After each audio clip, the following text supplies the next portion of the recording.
What is up, chat? Welcome to a new episode. Second stream.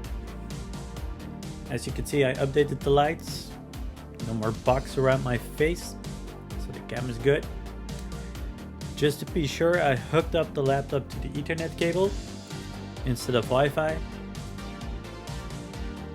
And just hoping everything will go smooth and that everything is going well. I hope the lighting has improved my face. Well, it won't improve my face, but at least you'll see it better. So today we'll do somewhat the same as last week Friday. We're first going to go through some links that I gathered up this week, and then afterwards I'm going to continue working on the stream. This week we're going to try to automate the stream. I'm still doing this very low key. I'm not sending out any social media at this point, and I want to actually automate that. We're going to use Zapier for it. I'm going to have a look at Zapier at least and see if it works, if it's what we kind of expect, what I kind of expect from it, and I'll let you discover it with me. We'll go through the flow, see how it works, see how we connect stuff, and yeah, I'm excited for this stream. So normally I'm live until like 4, which is 3 more hours, and so we'll see what happens. Let me quickly gather up the links so we can get started with that part. Got some very cool ones this week. Just give me a second. Just setting it up, guys. Don't worry, I'll also share all of the links in the chat as soon as we're doing them. I do realize there's still the issue of the front-facing light. And I should invest in a key light so that at least I got some light from the front coming in. But that's something I'm gonna do in a while. Okay, let me see. I have one more. Okay.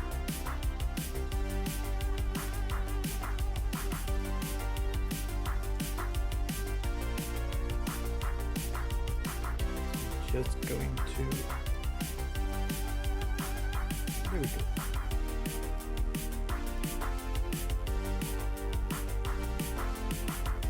All right. You know what? I'm gonna start from the other side. Let's get to it, chat.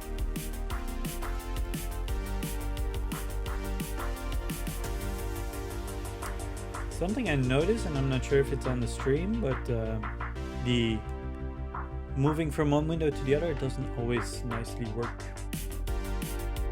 At least not as what I see here on this side. I hope for you guys it does work nicely. All right, so I got the first one, and it's breaking freelance. For those of you who don't know, I'm a freelancer. And I discovered this one, I think somewhere, I think yesterday or the day before, Wednesday or Thursday, I can't remember. It's been hectic at work. And so I've also been reading a book called Company of One. Let's see if you can see that clear. Yeah, Company of One. And so instead of, I've always had this thing in my head, like I want to build a really big company, you know, employees, all of that, a lot of clients, you know, kind of like the Fortune 500 stuff. But the more I read in the Company of One book, the more I'm like, is that really the way I want to go? And maybe I should focus more on like freelancing in itself, just getting my skills back up to par, because sometimes I feel like they're not what they should be, even though my clients are happy and I'm happy that they are. But for myself, I feel I should improve. And so I've been really looking into everything freelance wise and building a better company with the start of for myself and my family. And so I came across Breaking Freelance by Tom. I'm not gonna pronounce his last name. not sure how. Sir freelance a lot, and so I actually signed up for it. I only got 2 mails, but the first one I got was like the intro, like, hey, welcome to my newsletter. If you want, we also have a podcast, this and that, YouTube channel. But the second mail I got was actually his first newsletter that I received, the official fully newsletter. And I have to say I was very surprised. Kind of like the info that was in there. If you see it, you would be like, of course, makes sense. But yeah, I don't know. There was stuff that I was like, I forgot about that. And so, yeah. Let me just, for those of you who follow along, copy it in the chat. There we go. So that's the first one. So I signed up for this newsletter. There's not much on the site itself. There's a bit more about me, but then you go to his personal website. So this is Tom, and I think he works mostly alone as well, but I'm not sure. So if you're interested in freelancing, or if you are a freelancer and you want more info about clients, productivity and stuff, it says so on the site. I cannot say yet that this is a very great newsletter, but the first issue I got was very interesting to me. So I just wanted to throw it out there so you could have a look, see if you like it or not. And if you don't like it, you can always unsubscribe, so that's fine. All right, so not so technical, this one. Then this is actually based on someone I know who's working with these 2 databases, or at least is thinking of working with these 2. And I think he has experience with the 2 as well. So the first one is Prisma, which is a database tool. I have not worked with this yet, but it's in my to learn list or to play with list. Kind of how you want to look at it. So you can actually try it. So we're gonna do that as well. So let's first see. So it's a modern database access for TypeScript and Node.js. And you can see that you can create a new record. You can find records. So you say it's Prisma, users find many where the active is true. And you can also create one with extra data. First name, email, and you can set it active. Actually pretty cool to do it like this. I'm not gonna go into the whole install stuff. We'll do that when I play with it on stream. So you can be more productive with your database. So it's an auto-generated and type-safe query builder. It's an alternative to traditional ORMs and SQL query builders. It supports PostgreSQL, MySQL, and SQLite. No more CRUD boilerplate. Designed for building APIs. That's nice. That's nice. Focus on your data and not on the complex SQL queries. Because you don't have to do the selects. You don't have to write selects and stuff. Not that you do have to do that with Doctrine, but with their DQL, it's a bit easier. And I get that, right? But I completely understand why we have these kinds of tools, where you can just write very friendly, like user find many, where you have Doctrine saying we have built-in functions like find all, find by, find, and I get that. Find one by. But I think when you're starting out, it's still very, I still recommend that when you start out, I think it's very important to write your own SQL for a while. Like literally plain SQL, this kind of SQL. Just to know what is behind all of the Doctrine and behind all of this Prisma stuff and Fauna stuff. Hey Sam, what's up? Welcome to the stream. How are you doing on this lovely Friday? So they also have examples apparently, minimal demos. This one is pure JavaScript and an entire installation. That's nice. Let's play with it. Let's see what it does if you say it's a quick start. I was actually hoping you would have like a built-in console, you know, you could play along. Sort of a demo. But apparently not. But that's fine. Then we're gonna play with this on a different day. Sam, can I ask you a question? Is the text readable? Because I'm not seeing that from my overview screen. If you can read all of this text clearly, or if it's blurry.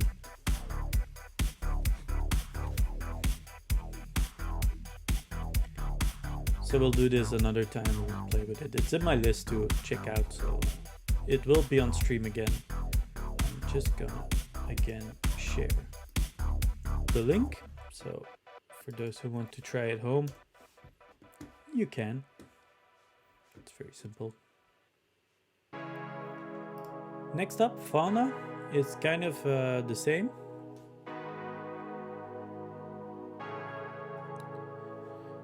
All right. Oh, you're watching on your phone?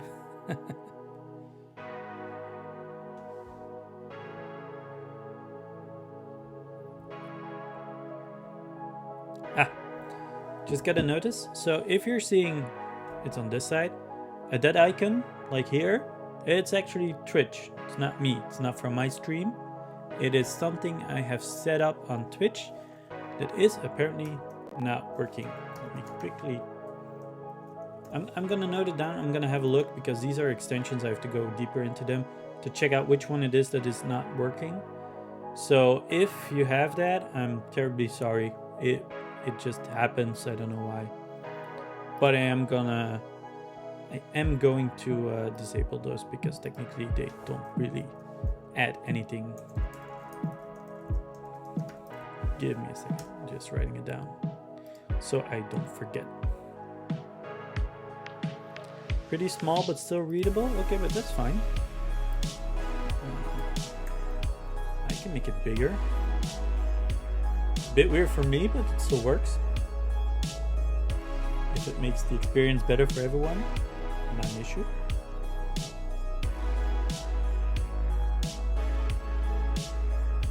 Yeah. So indeed, Streamlabs also has a extension. I'm not sure what it does. I'd have to check it out.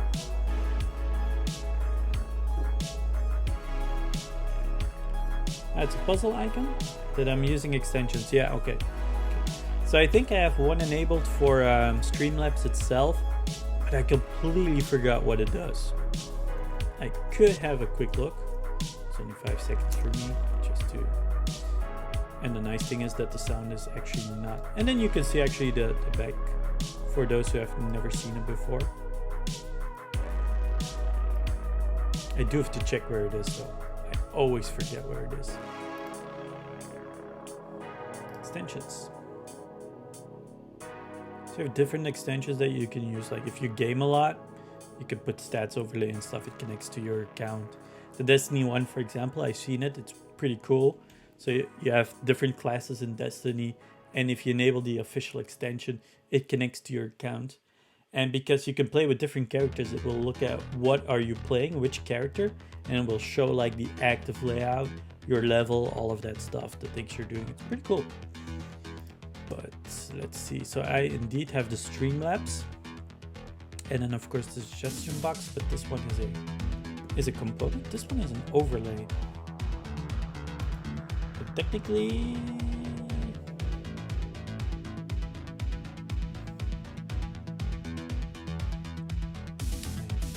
actually I'm using the Streamlabs OBS, so I'm not sure I still need all of this.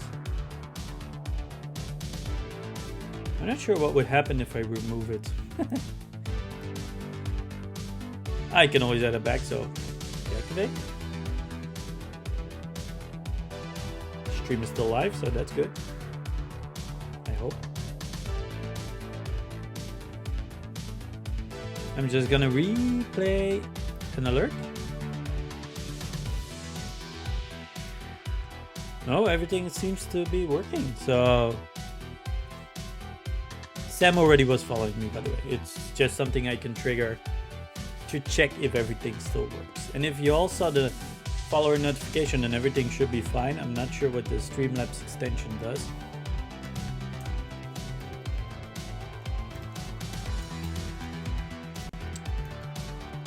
Twitch.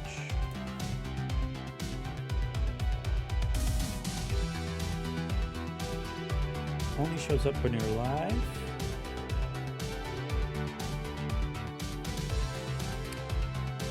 Yowoka, I hope I said it correctly. I hope I pronounced it correctly. Thank you for the follow. Much appreciated. Oh, so this is actually, so the Streamlabs extension is an overlay. Only shows up while you're live. With an icon at the bottom right, which acts as the extension's menu. But it still does not say what it does.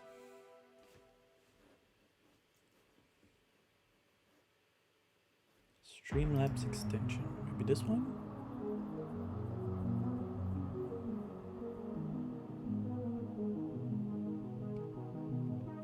I think this is for if you use the points leaderboard and stuff, but actually everything I do is based on my Streamlabs OBS, so I don't think I need this. Ah, you can gain coins and make suggestions with the Streamlabs extension. Well, I didn't activate the coins. Sorry. And I have a suggestion box at the bottom, so I don't think I need this one. If it's giving a broken icon, I think it's better to not have it. I do hope that as soon as I get affiliate, you can have channel points, which is like the rest of Twitch. And then you can also redeem stuff. So I think that's going to be more fun to do than the coins. Or having twice the points, one from Twitch and the other ones from Streamlabs themselves. So you want coins? I can, huh? It's just a setting away. Huh? Just a setting away.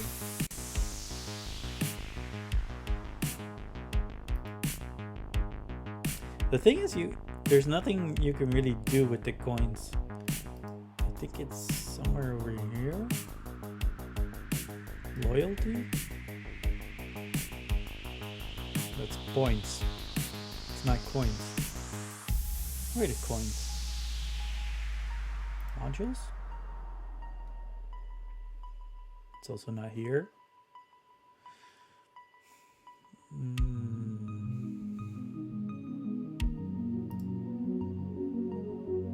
I don't know exactly where it is.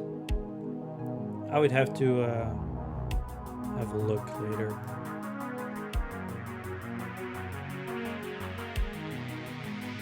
Oh, so you can gain coins for playing mini games. Is it something people really want? Mini games during a stream? For one, when I watch Twitch, it's usually on a side window, maybe chatting a little bit, but I'm usually doing something else as well, so I don't know.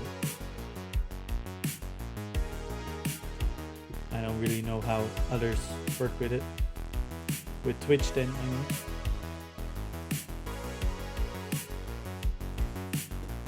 But I'll have a look at it. I'll see if I can activate coins and stuff like that. But the thing that if it's breaking, like now I get like a message from a friend saying, yeah, I get this broken icon, what is it? And it's weird because he thinks it's part of my channel, part of what I do. And so it's kind of weird. And I don't want people to think my chat or my stream is broken because of some third-party extension. You like the music? You're actually on Spotify as well. It's check.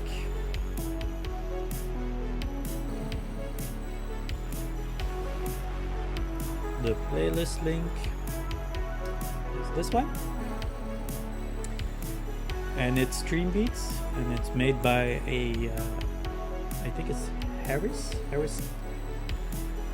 Heller, who is a YouTuber, streamer, and used to be in production of music and stuff. So he built this whole playlist where you can use as a streamer, which are copyright free. So you can stream, put it straight on YouTube, everything, and you will not get copyright infringements, which is pretty cool.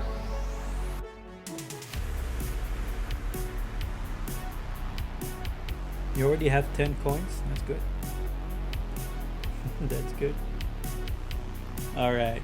So Fauna, I click something, but nothing's happening. So Fauna is also a data API for client serverless applications. So you add a global data store to your app in minutes, complete with support for GraphQL, custom business logic, and you can access it effortlessly from your favorite web or mobile frameworks. And it takes away all your worries about sharding, provisioning, scaling, which is nice. But I see they have a pricing. I'm not sure if Prisma had a pricing as well. I think Prisma was self-hosted. I think you had to do it yourself because you have to install it so it runs on your stuff. While this one seems hosted.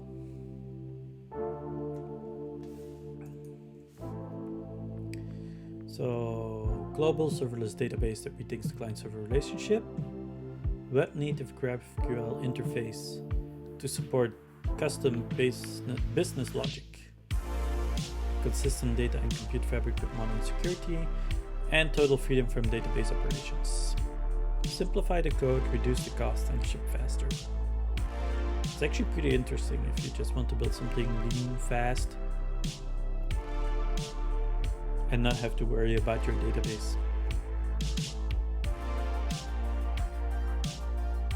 Builds fast, builds right, whatever that means that something builds right. I hope everything builds right, because there's no use in using it. No database operations, modern data API.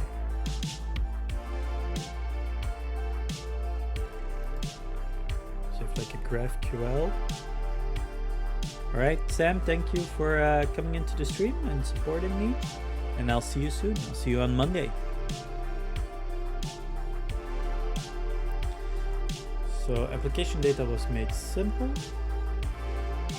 Correct instantly, not eventually. Low latency from any location, that is good. And you pay as you scale.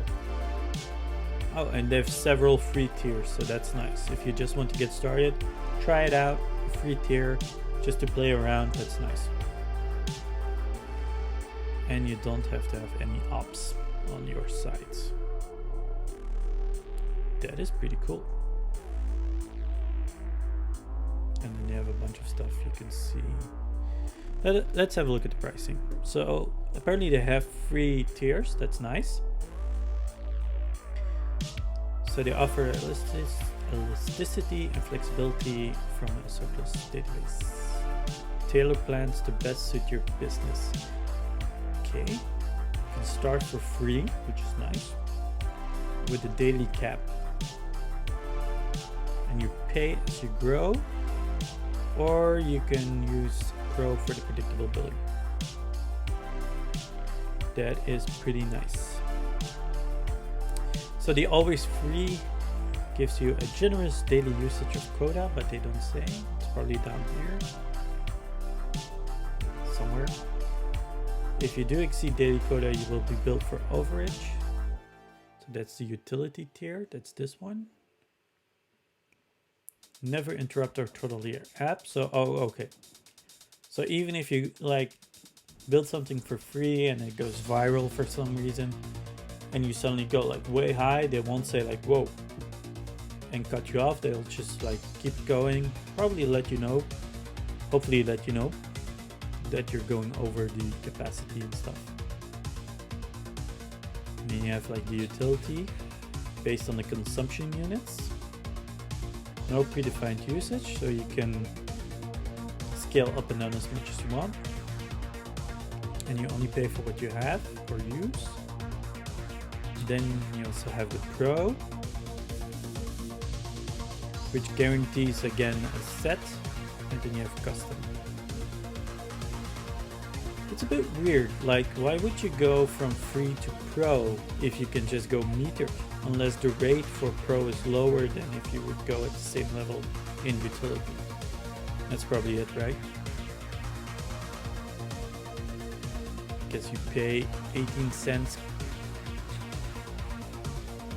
per gigabyte. That's weird. When you click it, it just starts doing stuff.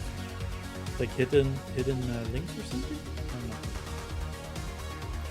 Where did I click? Here? Not sure what happened. So with free, you don't have contracts. That's nice, but you need one for the utility. So as soon as you go over it, you need to pay, and they'll probably start a contract or something. You can have 100,000 reads a day and 50,000 writes, and data transfer is 50 megabytes, but no support except for community, which is nice if the community is big. I'm not sure how big the Fauna community is. I haven't tried it yet. And then you pay 18 cents per gigabyte a month for storage if you go over this one, or you take the Pro, which is 200 gigabytes reserved.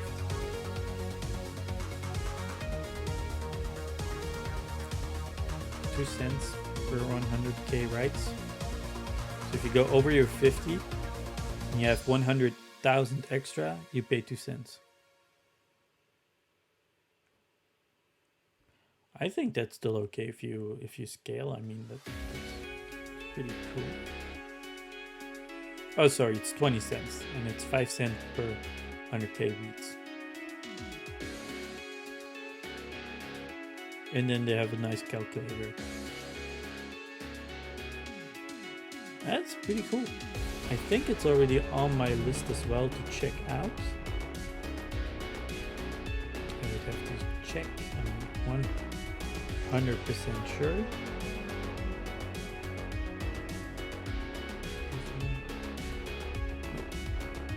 You don't see it. I don't see it. I'm just going to quickly add it.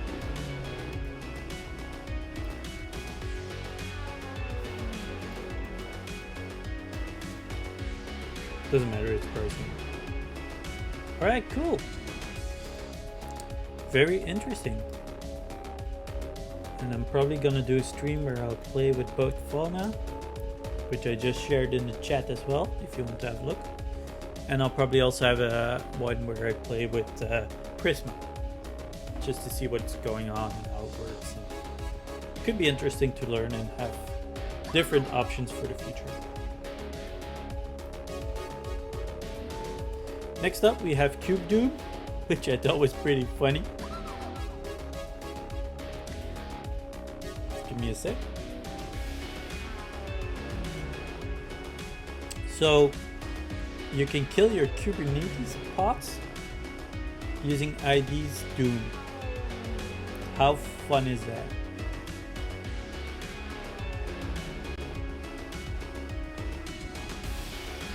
It's actually forked from Docker Doom D.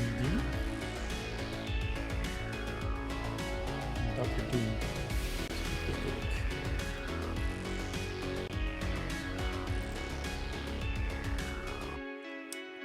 Not much in here.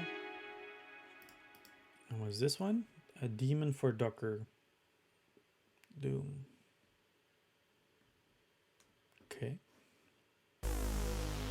So basically you play as the Doom Slayer and you kill your demons, which are actually your Kubernetes cluster. That's pretty fun. Not sure what the actual application would be. I think it's just for having a laugh, but that's pretty cool. That's pretty cool. I don't have any Kubernetes set up. so I don't really have any of that. But I shared the link for those who have and want to play along with it. Looks pretty cool. Wish it was like a video demo, but it's not. That's a bit sad, but that's okay. Next up, there's something I saw. Apparently DigitalOcean is now also making an app platform. So it's easier to build, deploy, and scale your apps. That's pretty cool.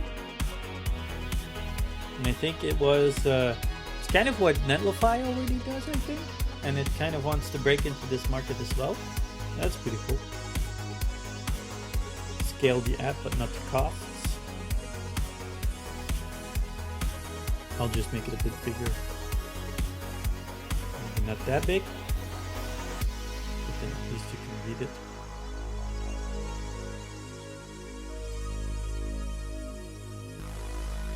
And they have affordable pricing. Also have a free tier for static sites. And then $5 a month for your basic app prototyping. Kind of like a dev server, I guess. And then your professional production apps goes at $12 a month. Sounds interesting.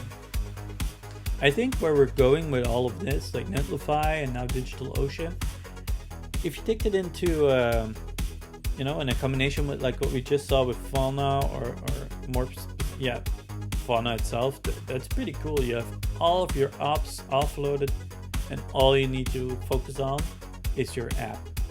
And I think that's pretty cool where we're going. I mean, we're already a bit on that way, but it's like you can see more and more of that popping up in different apps. It's pretty cool.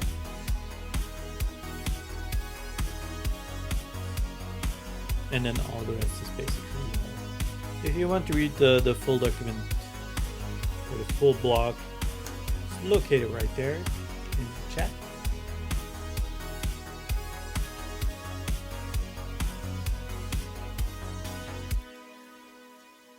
Which is pretty cool. And then the next one, this is actually fun, and I have an issue with this one because it doesn't work in this one. Where is my? I need to open all my extra stuff. Don't worry, those tabs are all work related, so I just wanted to avoid this. This one is, if you're a fan of Factorio, and I know some people are, this one is really cool. And it's actually, I already played with it a little bit, not too much, but so let's start fresh so you can all see it. So I'm just gonna share the link already if you want to check it out with me. What this is you can build stuff pretty much like Factorio, which is pretty cool. So if you're base and then you have an extractor, you need to put on your stuff. And you build a conveyor belt. Drag it out. Whoa, whoa. Let me just quickly remove this part. And I think a lot of people will like this. Like, if you love doing this kind of stuff, build games and all of that, then it's pretty cool. So let's just quickly do a few. I haven't gone much further than level 2, so basically playing with this and the conveyor belt. And then there was a trick to, yeah, this is what I was looking for. Voila. Conveyor belt is hotkey 1. Okay.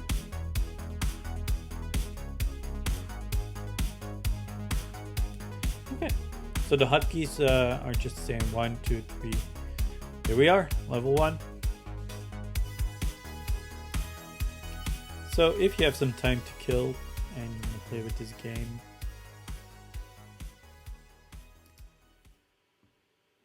you can see that you can. And I think this is going to be a fun one for a lot of the people. At least I know some people who love those games. So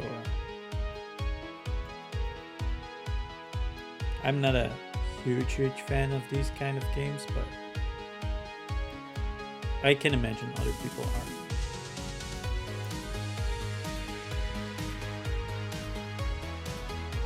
So I have to see that I can put the other one.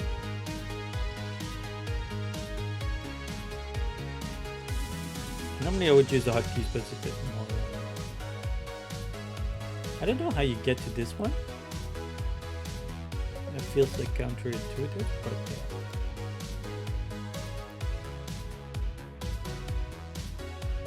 whoa.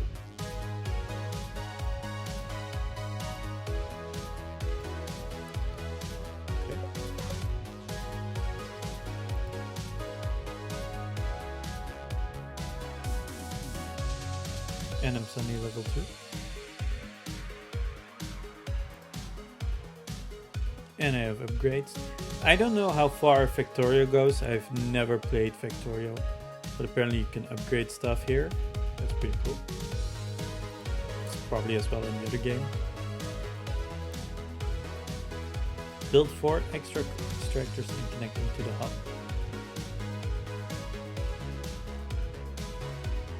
Okay. I keep zooming out, but it's my mouse which is being a bit annoying. Sorry for that. There's also something I could do to build multiple of these. Oh yeah. How much do I need? 4? My mouse was not built for this kind of game.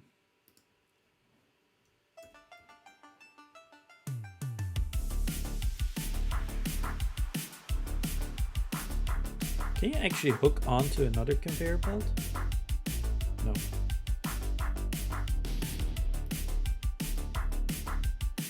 That's a bit weird then. But whoa, okay.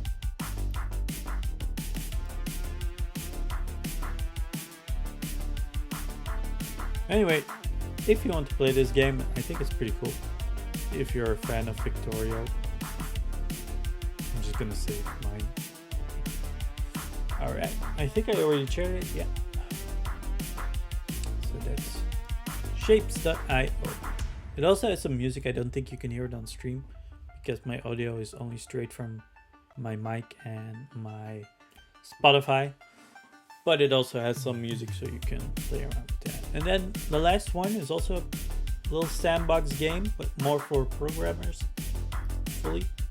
And it's Screeps. That was interesting as well. And in this one, but we'll go through the stuff. You can get it on Steam. I think you can also play in the web, but I'm not sure.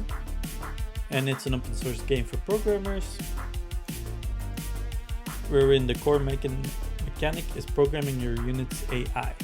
So it's all JavaScript. You have to write JavaScript to work with Screeps. And apparently they're also building an arena where you can play versus other people. That's pretty cool. So it's real programming, not pseudocode. That's nice. Use JavaScript or compile other languages via WebAssembly. So you could potentially write in something else and then compile it into JavaScript. That's also nice. And they have docs and game API.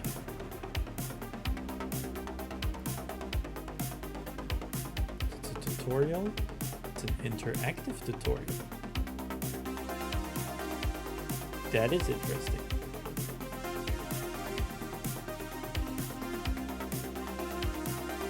Well, we're gonna do that in a second.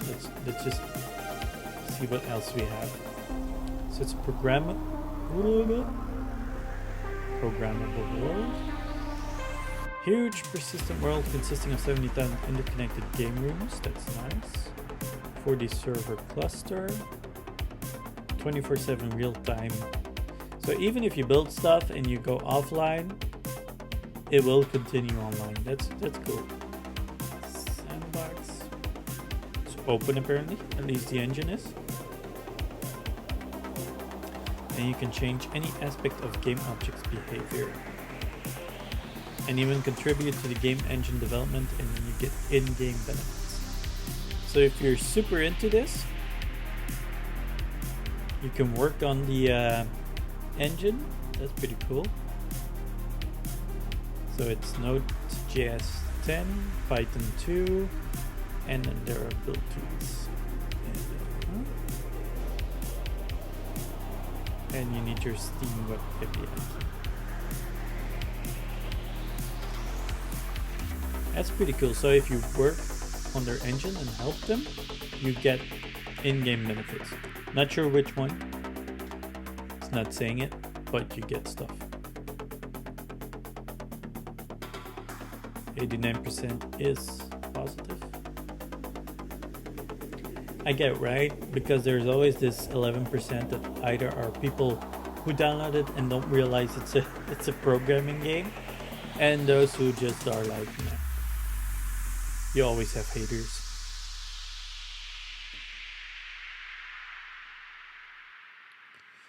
So this seems like a fun thing to do. Screeps. I'm actually gonna bookmark it. I'm gonna try this out outside of the screen.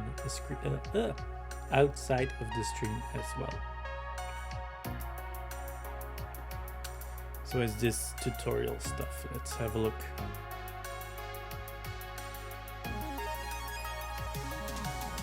If you experience performance issues, best played in Chrome. Which is funny because Chrome for some reason takes a lot of resources on my Mac.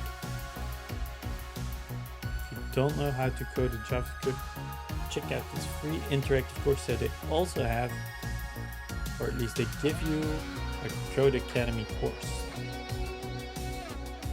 I see. I actually have never been on Code Academy. You know what?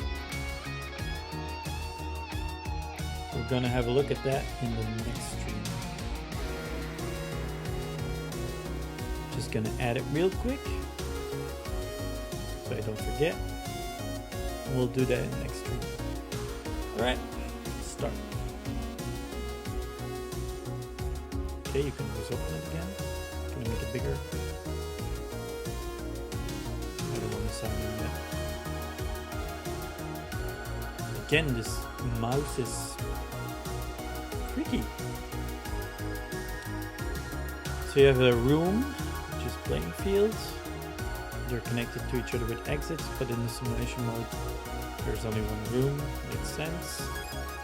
This is my first spawn. It's the center of my colony. We play by writing code in the panel in the bottom of this screen. Type anything in this field and press enter.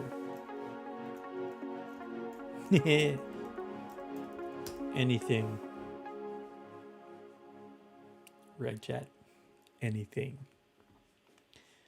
So your command returns a response in the console below. All output is duplicated into your browser console. We can expand objects for debugging purpose. That's interesting.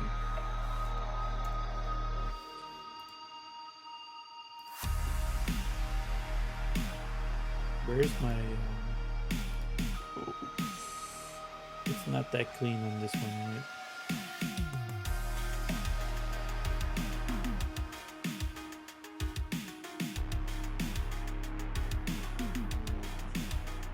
Okay.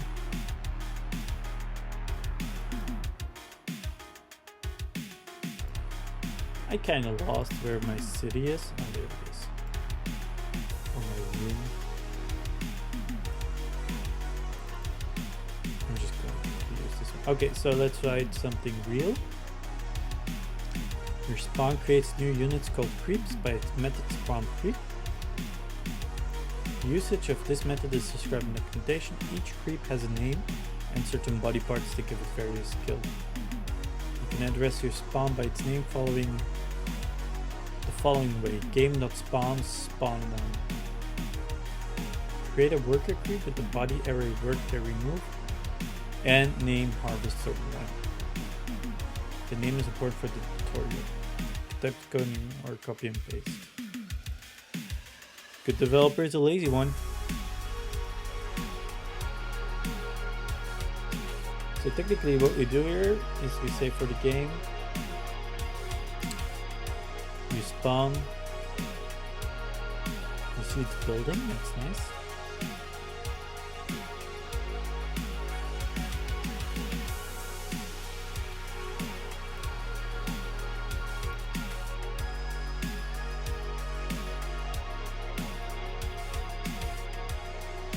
Okay, so it's creep, harvester 1.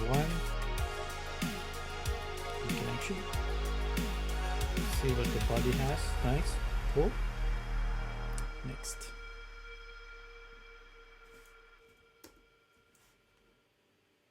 Got it, I already did that. So you can see the characteristics of the object you're looking at, values of each characteristic. Whoa. And functions of body parts are described in the documentation. As with anything, documentation is key. Time to put the creep to work. The yellow square is an energy source. I guess this thing. A valuable game resource. It can be harvested with one or more work body parts and transported to the spawn by click of carry. Ours has the both. Work, carry, and it can move. How bad would it be if you forget it to give it the move? That's weird. Okay, you have to give it a working command permanently. So we're going to create a script. Here you can write scripts that will run on a permanent basis, each game tick in a loop. Allows you writing constantly working programs to control behavior of your creeps, which will work even while you're offline in the real game. Use this button or control enter. You can have multiple different scripts. That's good. Code for each tutorial section is created in its own branch. You can view code from these branches further use in your script. Next. Again, I'm just gonna copy paste. I'm not gonna go like the whole 9 yards. Send a creep to harvest energy. You need to use the methods described in the documentation section below. Commands will be passed each game tick. Harvest method requires that the energy source is adjacent to the creep. You give orders to creep by its name this way. To game creeps, which is then of course, I guess, an array. You give it the name. Use the find sources constant as an argument to the room.find method. So let's see what we have here. So you have the exports loop. So you have the loop.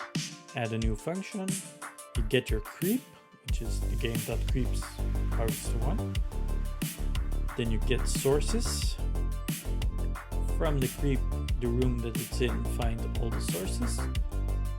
And then if the creep harvest source 1, if it's not in range, it moves to it. So it keeps moving to it and then and it doesn't actually do anything yet, right? It just goes to it. It doesn't harvest yet. Okay.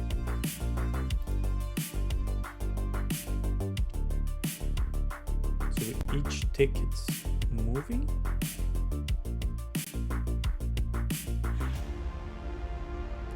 A bubbling yellow spot inside the creep means that this has started collecting energy from the source. Yes, you do it. Okay. To make the creep transfer energy back to the spawn, you need to use the method creep transfer. However, remember that should be done when the creep is next to the spawn, so the creep needs to walk back. So if you modify the code by adding the check store get free capacity is larger than 1 to the creep, you'll be able to go back and forth on its own, giving energy to the spawn. returning to the source. Okay. Got it. Okay, let's see what we have. Can we make this bigger? We can, that's nice. So you have a module exports loop. You get your creep. If it has free capacity, it will find the sources, go to it and collect them. If not, it will go to the resource energy, which I guess is, it will go to the transfer to the spawn. And as long as it's not, oh, okay. So you wanted to transfer the resource energy to the spawn, but as long as it's not in range, it will move to the spawn. Got it.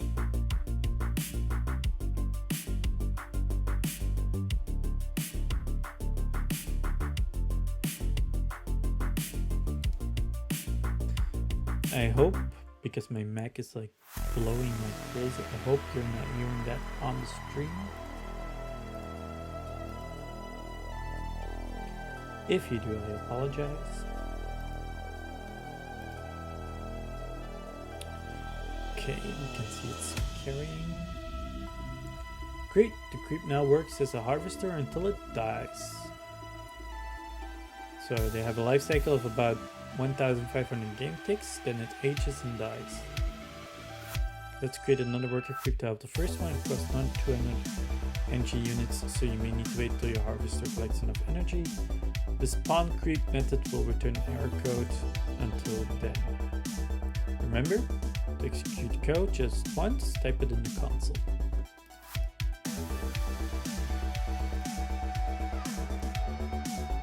Got it. Boom. So we have a second one now? No, it's building. Okay, it's building. Got it. Second creep is ready, but it won't move until we include it in the program. So the behavior of both creeps, you just need to duplicate the entire script for the second one. But it's much better to use the for loop against all the creeps in the game creeps. Got it. Fine. So what we do now is for each of the creeps, we get them as name, we get the creep, and we do all the stuff we already did. It's nice. Go. Let's improve our code by taking the worker's behavior out into a separate module. Create a module called role.harvester with the help of the modules section on the left and define a run function inside the modules that export from objects. I'm just going to quickly copy and paste the code. Role.harvester. My God. What was I typing?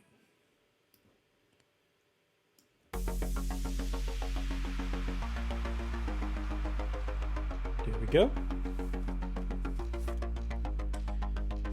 So we have a role harvester with a run function takes a creep, and then for the creep it does all the stuff we need. That's good. And we'll probably have to change the main. Yeah, that makes sense.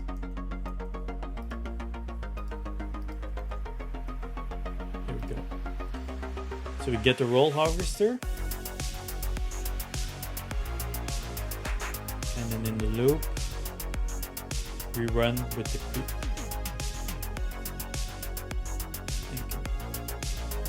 I said commit. It's funny because it's technically we're not committing anything. Much better.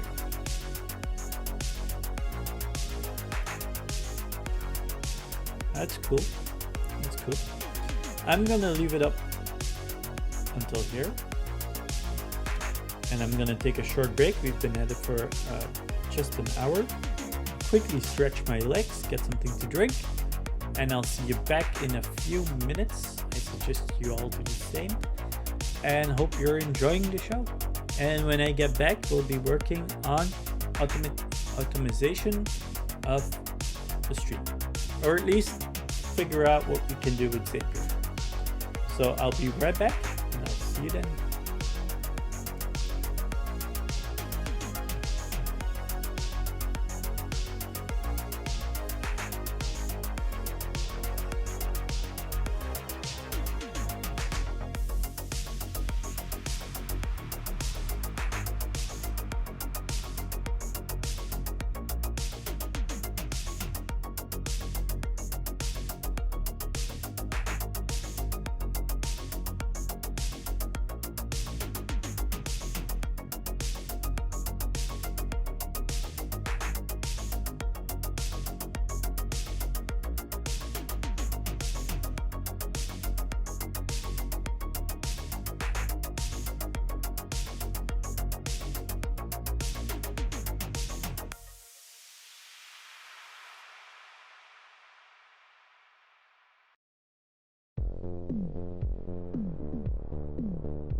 All right, I'm back.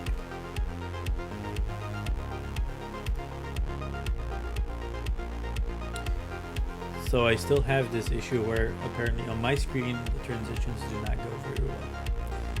I hope it's better on the stream. It could be Streamlabs OBS, still in beta, and I'm still, we're still working on it. I like get an update almost daily, or at least every 2 days. So with this being the second stream, most of it is still about automation of the stream itself. I like to work in a way that most of the stuff that I do is kind of automated. I don't want to, do the same thing every time I start a stream. And that goes for anything. Everything that I have to do on a daily basis or a regular basis, I want to automate as much as possible. At least I'm working towards that. And for that, I have a tool on my desktop itself, so on my Mac itself, that helps me with part of the automation for applications. And then of course you have Apple Automator. And I think we're gonna start with that because it's not super long to set that stuff up. And then we're gonna look at how can I automate all of the stuff that when I go live, send notifications to Twitter, which technically you can also do with Streamlabs OBS, but I would much rather have a party where I might have more control. I'm not sure yet. I'd have to see. I also have to see what the pricing is and what the effects are. But besides Twitter, I also maybe want to put it on my Facebook, even though not a lot of people are on Facebook anymore, but on my Instagram maybe. What else is there? I'm not gonna put on LinkedIn though. That's a bit overkill, but we're gonna see what I can do and where I can give the notification, and then just building slowly on a stream that is hopefully educational, fun, but I'm still working on it. All right, let's get to it. So before we do this, Zapier, and I quickly want to show something that I have this app called Quit All, which is technically not a app you can get in the App Store, but it helps me in the evenings when I have to shut down everything, or when I have to switch from one thing that I'm doing. Say I'm working for a client, and then I say like, I'm gonna stop, I'm done working for the client and do something else. I can click this and it shuts down everything. I'm not gonna click it now because then the stream would end. So what I did was you just have Automator. Very simple. You have to see where it opens. Then you have the Quit All. I am so blind. Am I blind? Here, Quit All. I was just looking at it. And basically everything, or the only thing that Quit All does is you add a Quit All applications stuff. That's it. You can ask to save changes, which I do because you can even add stuff that you don't want to quit. And I should add stuff there because, but then technically sometimes I don't need them. Anyway, so what I do is I click this and it quits all applications, including itself. Which I did notice that there are sometimes issues where it would quit like half of the apps and then itself. And so I had 1 or 2 apps open. I'm not sure if you can do this differently, but anyway, it's fine. Then I usually click it like another time. Just click it, it's fine. But it closes down everything, which is cool. And then I have this tool called Workspaces, which actually opens everything I need. I have to edit these because I don't have all of this stuff anymore.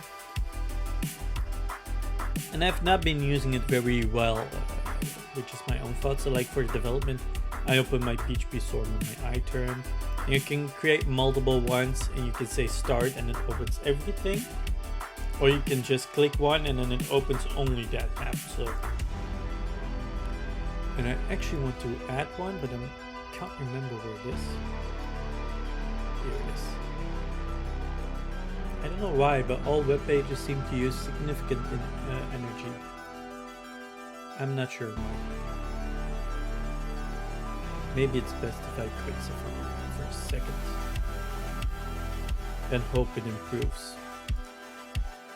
So, for example, when I vlog, for some reason I used to open Bear. That can be removed. iMovie for, of course, editing a URL to YouTube to upload, but I don't upload through YouTube anymore.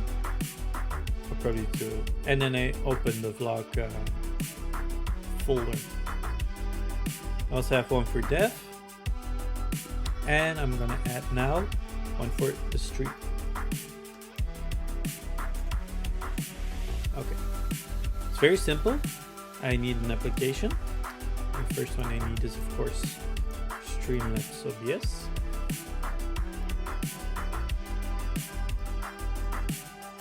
You do it like that? No, you have to go into apps.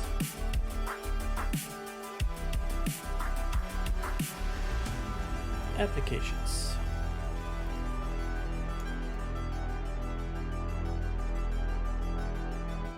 Here it is. So, open my Streamlabs OBS.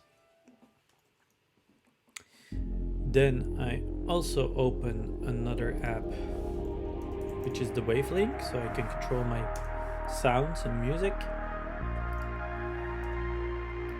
Which is this one. There we go. The nice thing about this, you can also go advanced and then add, for example, whether it needs to open a certain thing. In this case, it's not it's not something Wavelink does.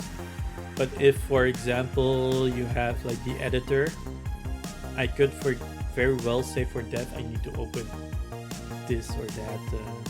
I'm not sure if it does. Can I? You can. So Streamlabs, Wavelink for the, then of course Spotify for the music itself. I'm getting right. So Spotify, because I want to have the music. Can you choose? It would be so cool if you could also choose like what playlist you would like to automatically play when you select Spotify. What else do we have? So Streamlabs, Wavelink, Spotify. Then of course I am going to try Nova. Why do I go all the way up? Nova. There we go.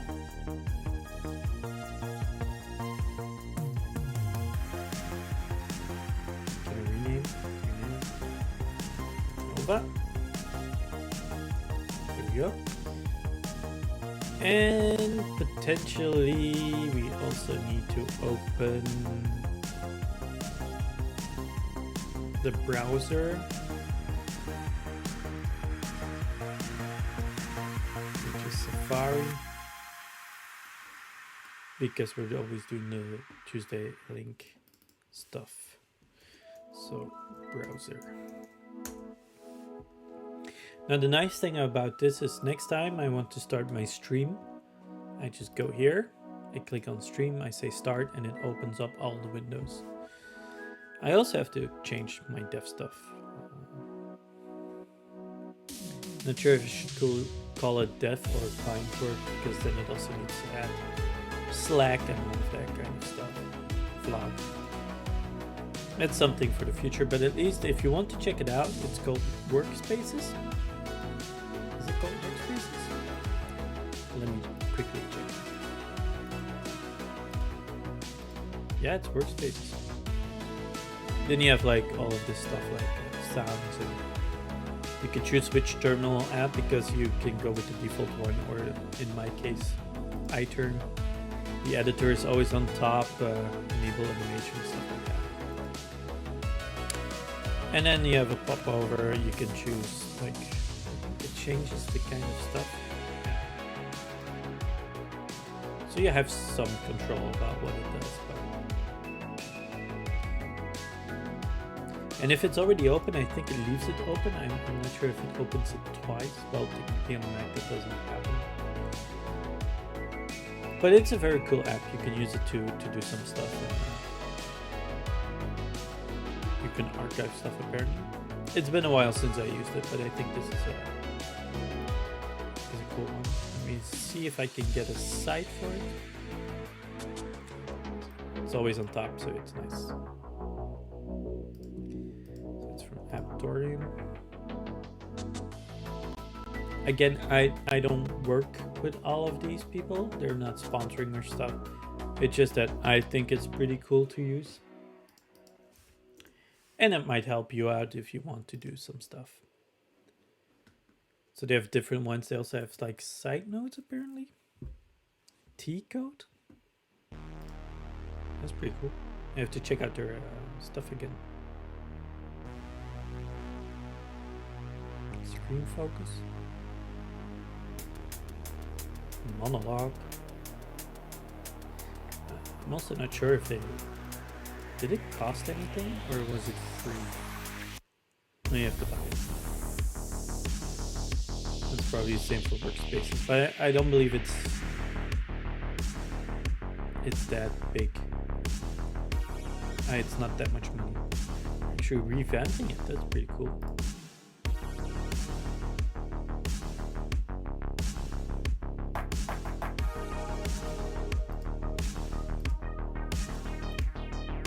What does it do? You can add extra stuff. Script runner. Quit apps. That's nice. Not that I need it. I'm super happy with just the first one. So just a little tip on the side, something I add as well. But I would like to automate all of my stuff more and more. So I was thinking for sharing that I go live. I don't want to go manually into Twitter and everything to say, hey, we're going live, even though it should might be better.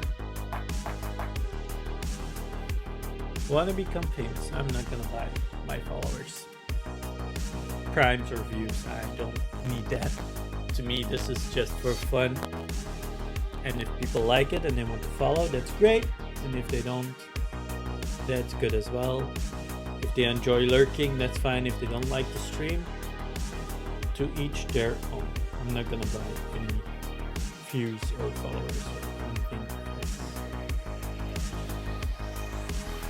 Seems like you get this kind of spam everywhere. Alright. Make it a bit larger so everyone can read it. And I'm in Europe, so I need euros.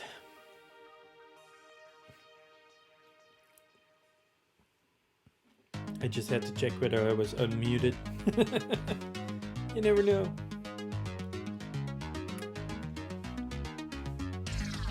Alright. So you can do free, and it has 100 tasks a month. And you can have 5 zaps. So it's 1 trigger per zap, so I can do 5. I can set up 5 triggers. But that's good, right? Just to test this out. And then it's 17 euros per month annually. And you get 750 tasks a month. And 20 zaps.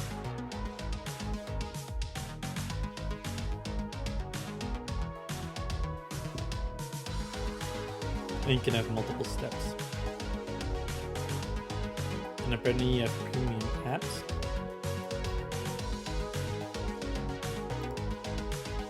Let's see if the ones I want aren't premium.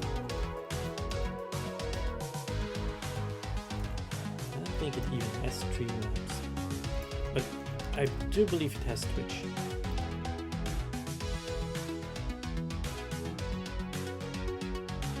That's not good.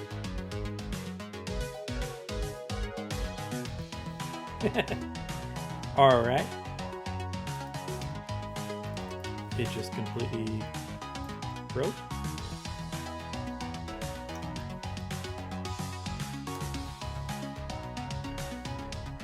Yep. I don't know why it's doing that. That's weird. Let's check if it also does it with a like Twitter. Oh, that works fine.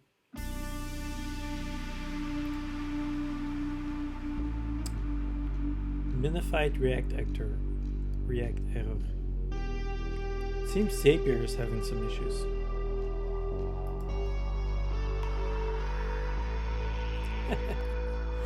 That's not good.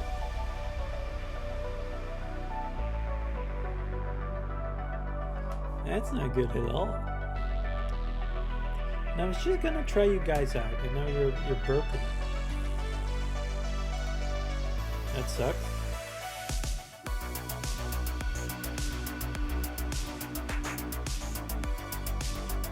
The thing is, you can do so much with Zapier, and it's pretty cool.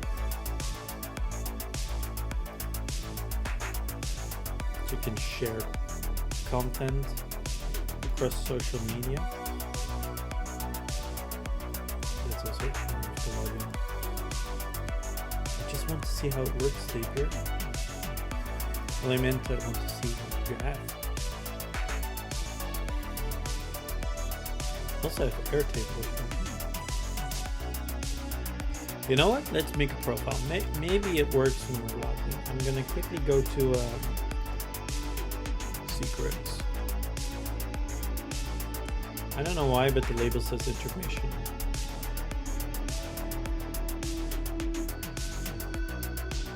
I have to fix that. Just a small one. Nothing too bad.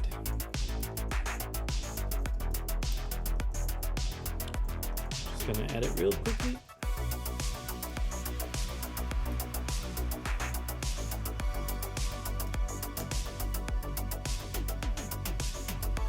Also, there is a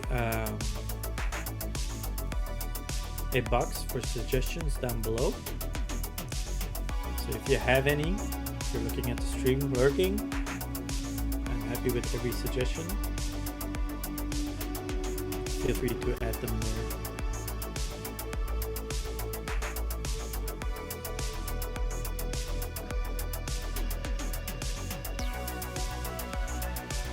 Alright, let me quickly sign up here.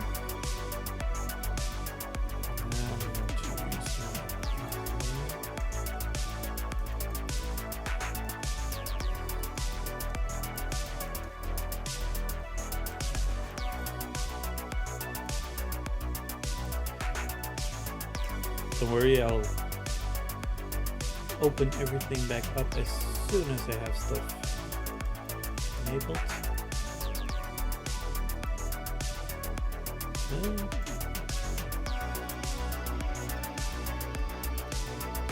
Oh no.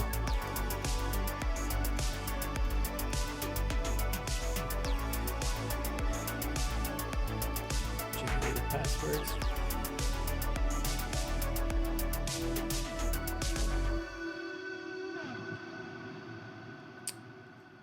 All right. In. There we are. So I am so many things I don't even know anymore. I'm a bit of everything.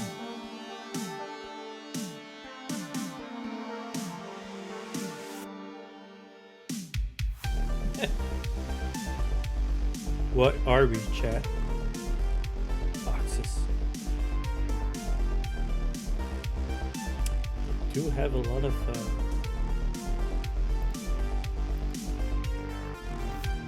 yes, I'm an information technology expert in mining.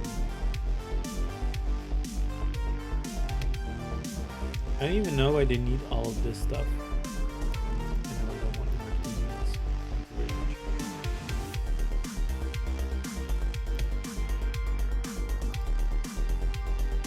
Well, technically you could skip it, but whatever.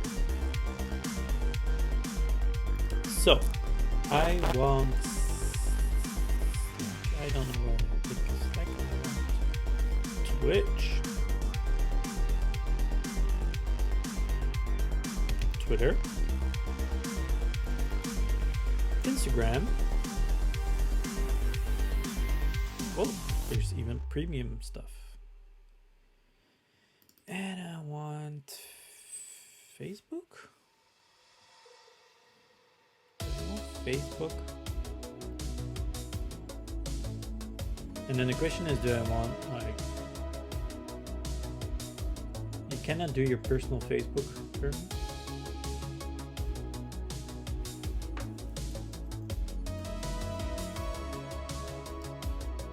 Pages, which I also have, but okay. Groups, Messenger. Let's do pages then. One app away from tailored recommendations.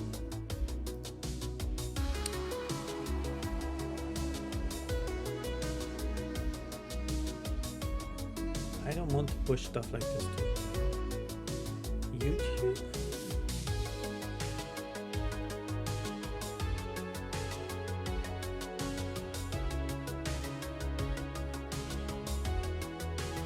GitHub?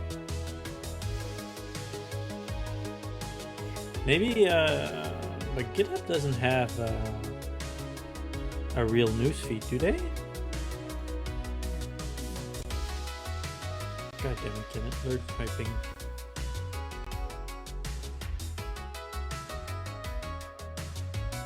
They don't.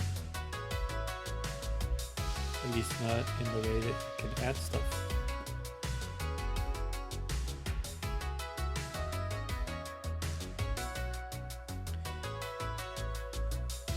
Lots of beta stuff as well.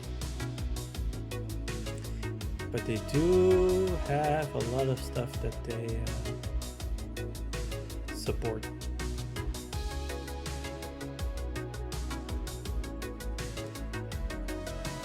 Tailored recommendations, that, what does that even give you? Does it like tell you like, hey, you can also do like this or that? Because do I need that? Pretty much know what I want. Bookly, booking sync, but Jesus, this is going really far.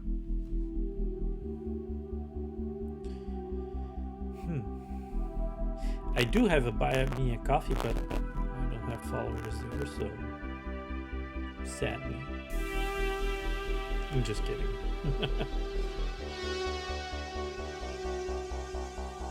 No, I think I'll just finish the setup here. So I can create my own stuff. Which is stupid because they give me stuff. I just said I have these kinds of things, but they're not giving me. I have unlimited zaps in a free plan. My apps. We need to connect. Let's first check. So say, let's start simple. Twitch to Twitter. When new live stream by streamer, very important. I don't want anyone else to like say new live stream, and then it's like everyone who goes online triggers this workflow. It's gonna be crazy. New live stream by streamer. Create a tweet. Alright, I'm gonna continue in just a second. I'll be right back. I just need to do something really quickly. Sit tight. Just give me 5 seconds.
All right, chat, I'm back.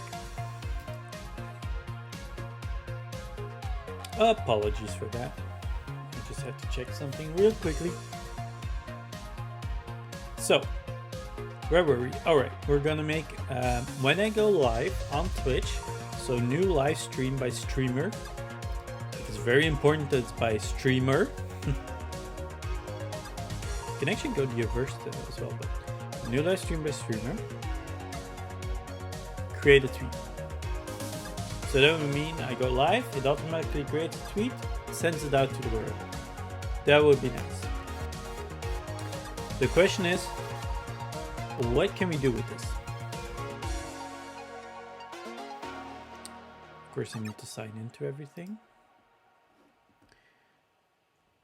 No worries, chat. All they can do is update your user profile.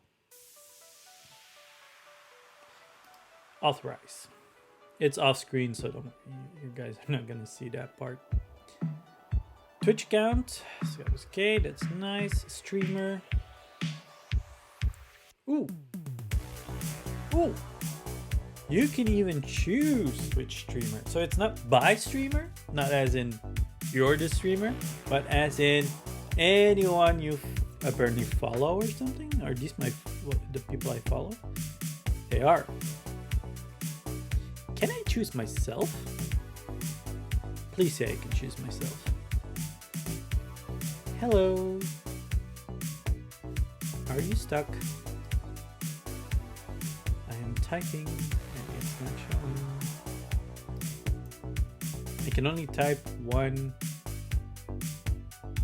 Load more. Where am I?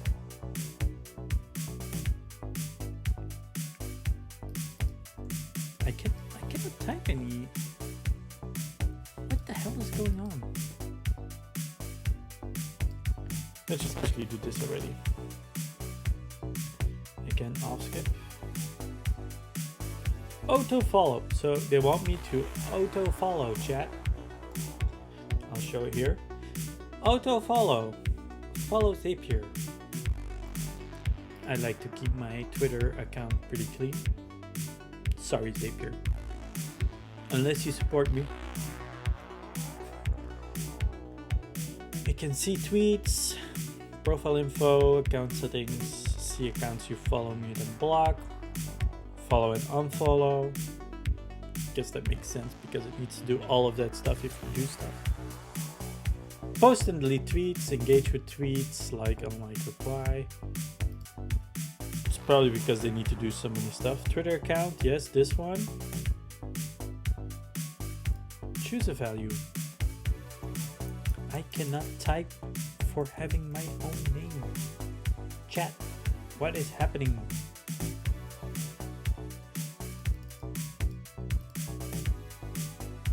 And I don't see myself.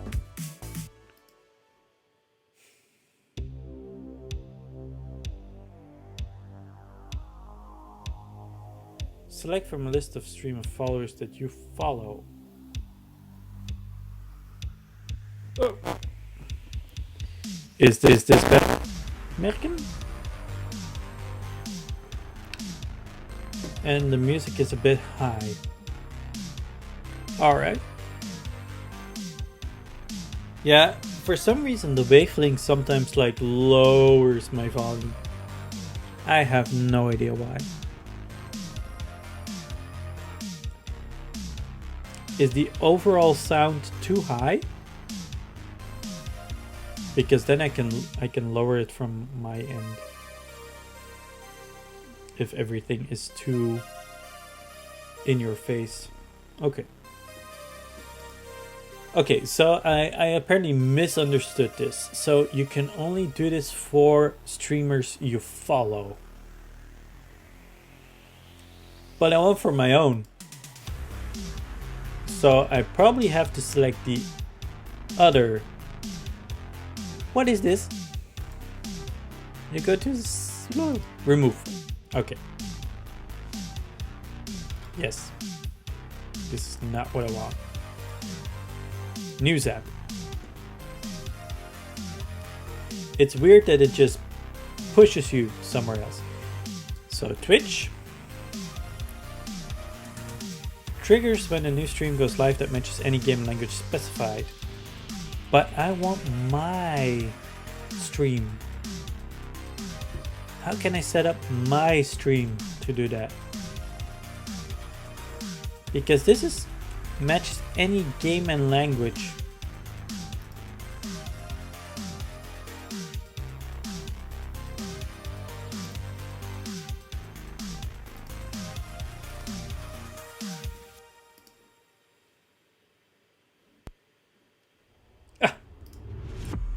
Again, streamers I follow, but I want my stream. This is so weird, chat.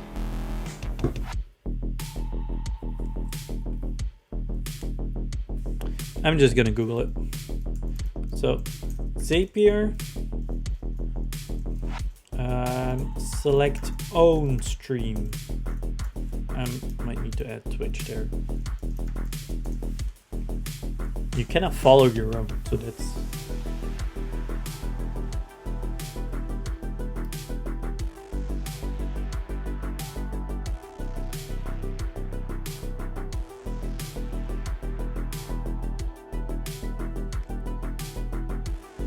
But that's when other people go live. I want to know what happens if I go live. See, this is what I want. Automate your social announcements for Twitch. When this happens, do this and do this. But it's by a Twitch streamer. I want my own Twitch.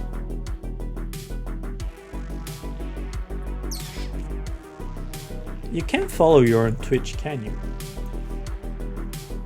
Let me quickly check. This is gonna be a weird vibe now. You're gonna have like a screenception. There is a follow, but you're unable to follow. My god, I'm gonna pause this. This is annoying. See, so you cannot follow yourself, which means you can never select yourself to do stuff. So how can you go from Zapier saying if this streamer goes, but technically you can select a custom value, right? So let's try that. So let's go back. Choose the event. Change. By streamer. Continue. My Twitch account. And then custom value. Custom. I want a custom.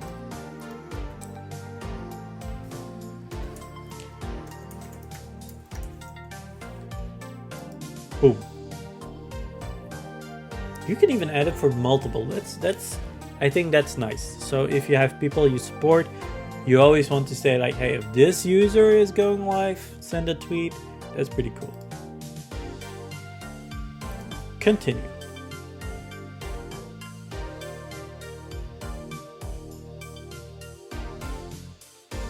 Test the trigger. Live stream A. That is indeed my current title. Okay, so we got it working. Okay, name your Zap. Twitch to Twitter. I'm not gonna do that much, so. Now. That's cool. So, you can see all of this. You even have thumbnail stuff. What does it show as a thumbnail? What thumbnail are we speaking of? Ooh, chat. A thumbnail of my stream. At the moment they plucked it out. You can have a profile image. It's probably my face. Yep, sorry chat. Just my face. Stream URL. That's cool. A login. But you have the title. I think that's the most important. The title, the link. The issue is with the thumbnail URL. 9 times out of 10, Mine is just gonna say like stream starting. I don't have custom stuff.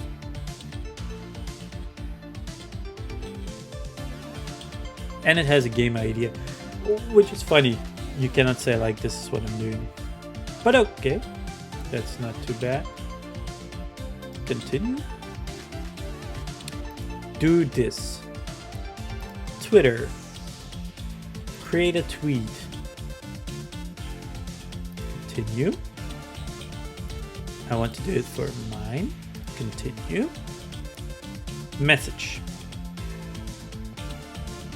You can even add an image or a GIF. Shorten. Yes. Okay, so the content of your new tweet, you can truncate text with a formatter action to meet Twitter's 20. In order to apply it to image remove to read more here. Now I wonder how can I select, how can I show my title of my what is this? Format data in Zaps.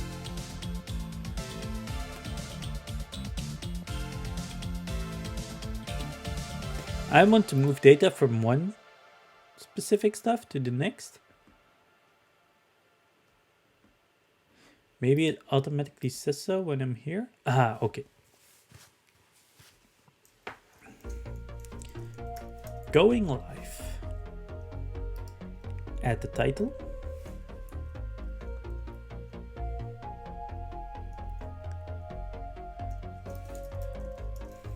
Check it out. The URL.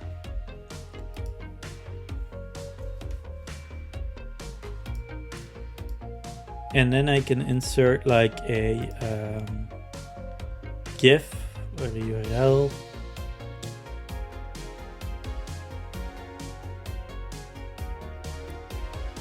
I could use the thumbnail.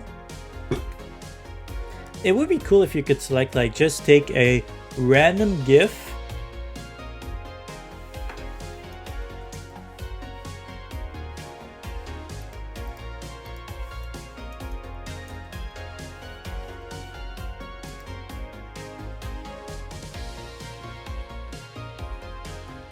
when we reference files, we mean the actual file object, not the text field describing the file. That sucks. So you need to actually add the GIF URL.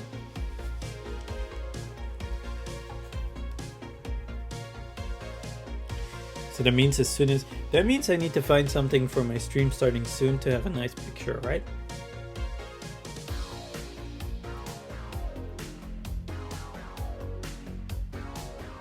Maybe it doesn't need a picture. Let's just try it like this. Continue. Send a test tweet to Twitter.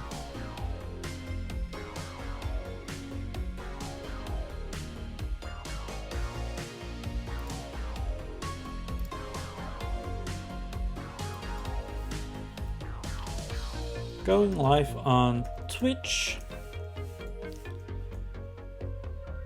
Check it out.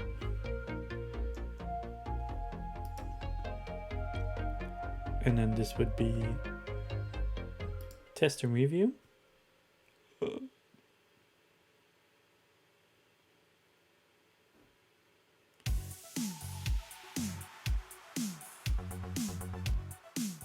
So it's actually tweeted. I love it. Test chat. So now I actually get this.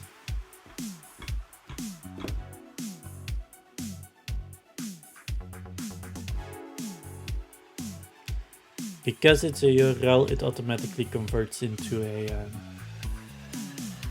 into this.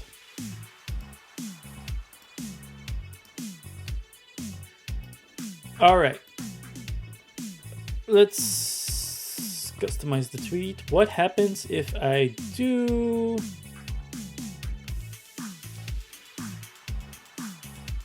wait. permissions. I'm sorry. So thumbnail URL. Retest.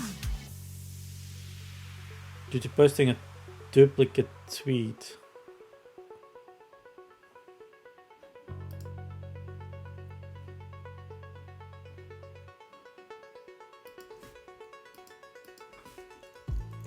Test.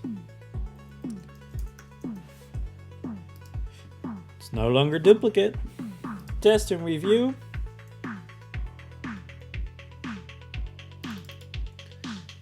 What does that give?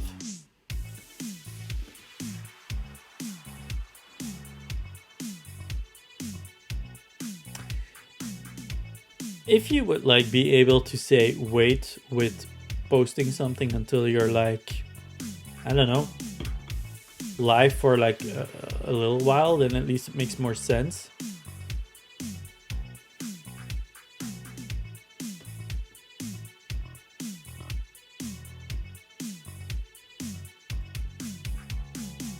Right? Like now it's cool, you can see I'm busy and everything, but it's when I start my stream, it's a stream starting. There's nothing useful there. There's nothing to see like, oh, this is cool. Alright, let's remove the test. Going live on Twitch, and then I'm not gonna add this. Just the link. That's fine. Let's not do a thumbnail URL.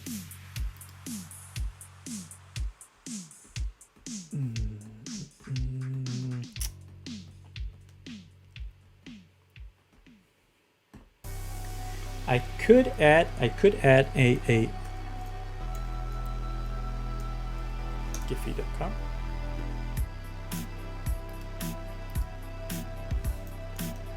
Stream.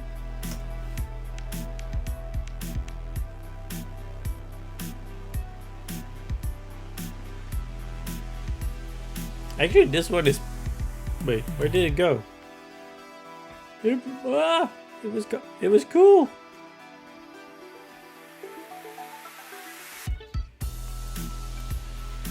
Streaming. Like this one. That would be so funny. Copy the link. I have to try this. Wait, it's not copying the link. Short link. Guess that works. Hope it works. Continue. Test and review. Media type unrecognized. So it's not. No, that was fine. It's not seeing the GIF. GIF. The GIF. Pronounce it however you want it. I don't care. Continue. Test.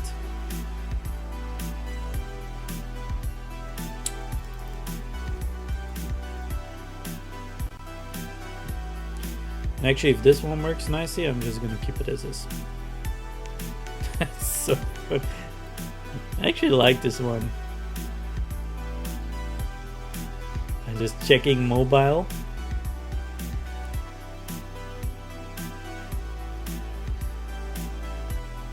How does it look here?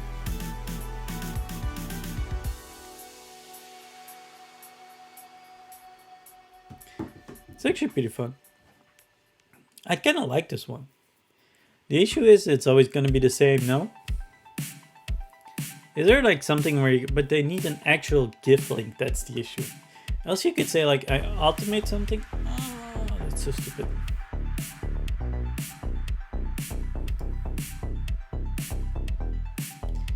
Maybe you can do that in the future. Where you like take a stream.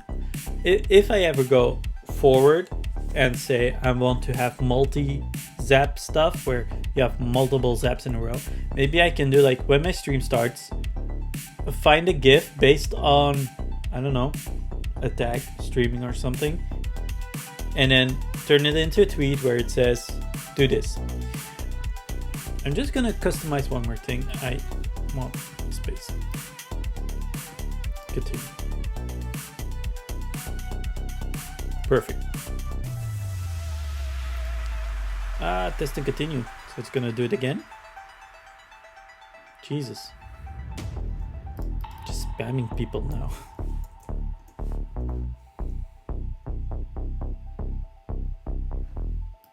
Do I have it twice now? Yeah.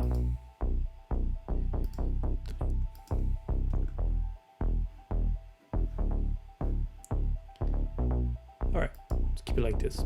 If you don't follow me on Twitter, it's just twitter.com/ScapesK. And turn on. Your Zap is on. Why would I want to share a copy of my own Zap?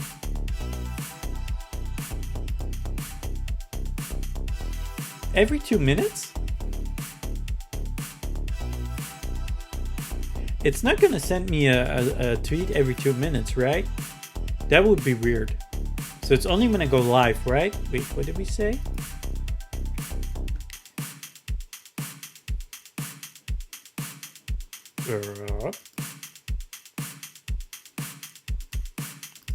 But you could track it. That's nice.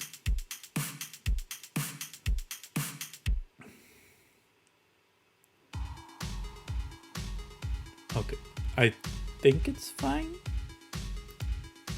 It shouldn't send out a tweet every 2 minutes or something.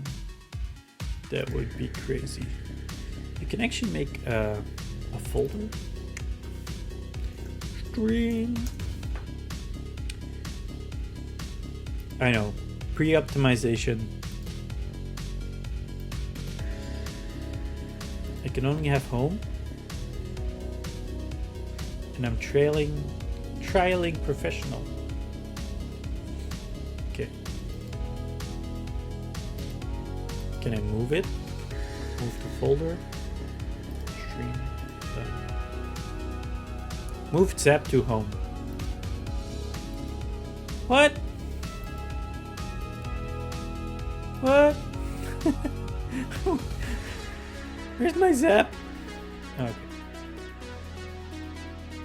This is why you need something that, if you create something like this and it says create a new folder, either refresh the page or make it so that it automatically gets added. Okay, let's create another one. Because I also want... It's gonna be more difficult, eh?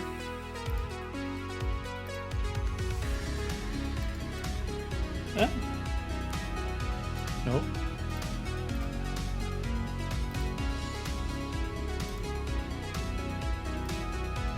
It doesn't remember.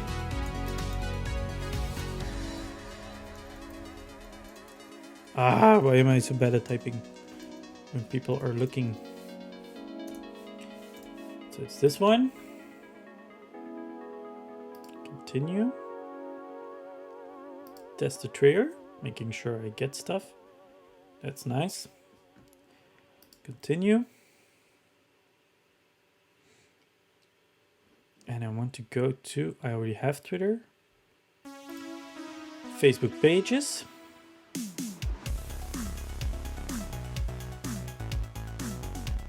Page post. Continue. I hate this. It's off screen chat, don't worry.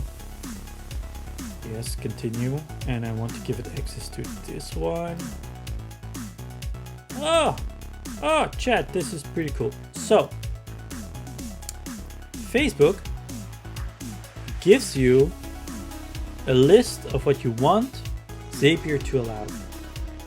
You can, yes, show a list of pages because else it cannot manage it. Read content, manage accounts, but technically, ads. I'm just gonna go with the default now. I can always add it later. That was Facebook, and my Facebook just disappeared. Okay. Yes, this one. page. This one.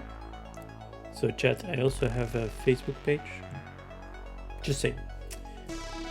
Kind of want the same message as in Twitter, but I forgot what the hell I typed.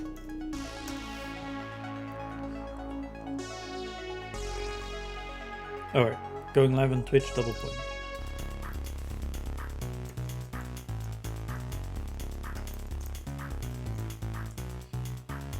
And then I want the title,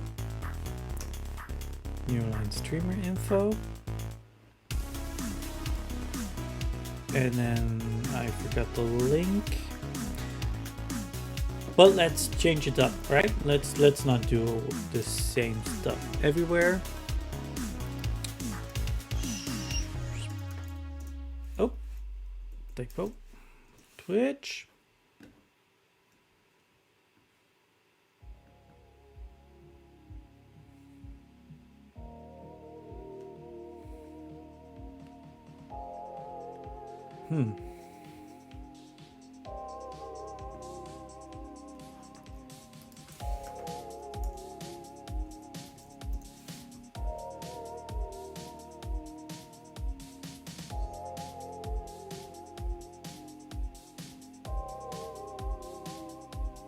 The rest are not so cool.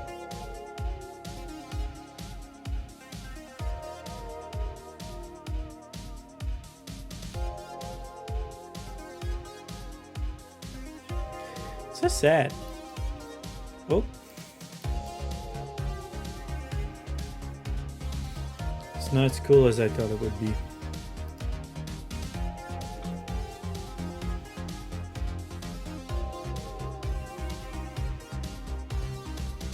Give me a second, chat.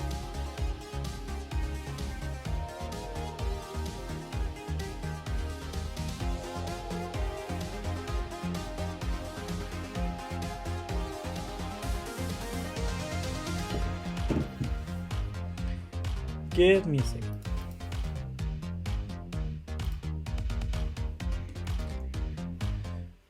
I could use the same thing again. Could use Garfield. Merkin, thank you for the follow. And it's good to see that the notification, the alerts actually work. That's nice. That's nice. So I'm happy that works. I think I'm gonna go with Garfield for this one. I can always change it up later. Boom, continue. Testing, continue.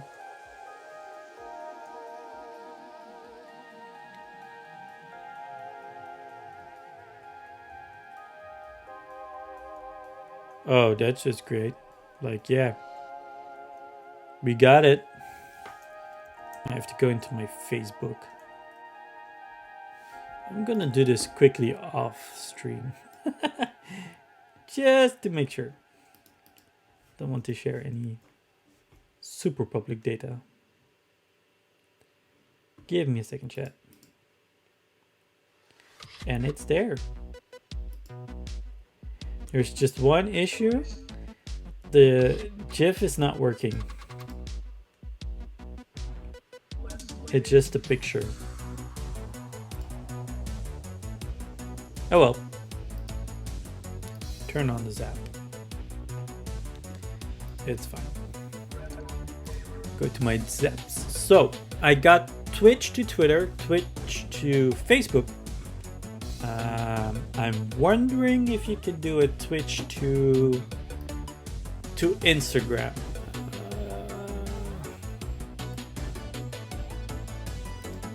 Yes, continue. Oh, wait, it's this one. And then for, I said custom.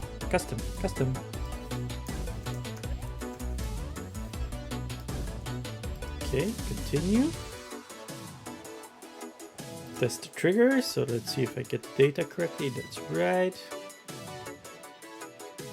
Continue.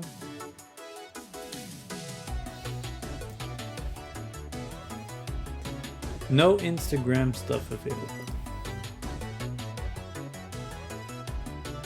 So you can only trigger Instagram.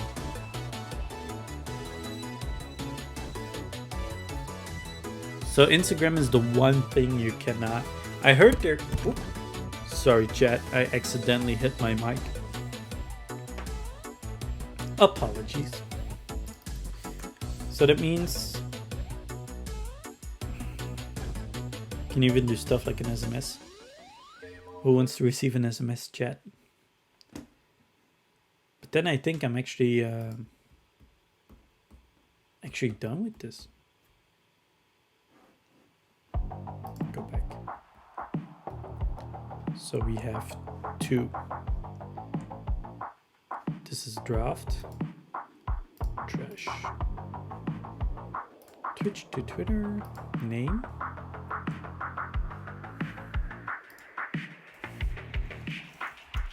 Twitch to Facebook. Okay.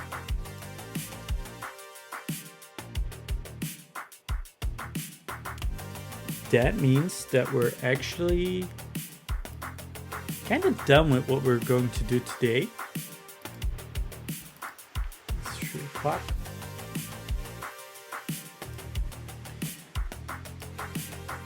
So we have our zaps. So we have our Twitch goes to Facebook and Twitter. So if you follow me on there but not on Twitch, you will get the notification. That's fine. So what does the dashboard show? I was hoping this would give you like info. Like these are the zaps you have. This is how many times they ran. Stuff like that. You do have a task history. Okay.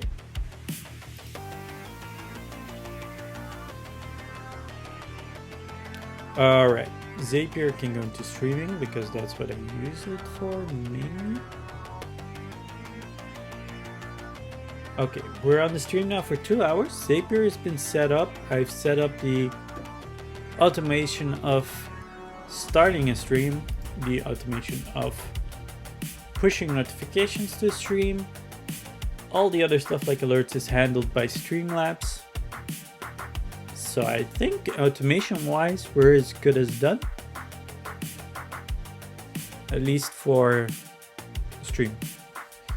Let me quickly check what I had on schedule as well.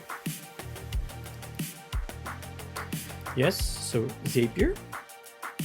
And create the automations from these 2.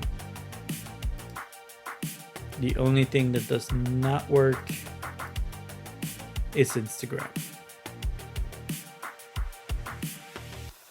What can you actually do with YouTube? So if I take Twitch, right, this one,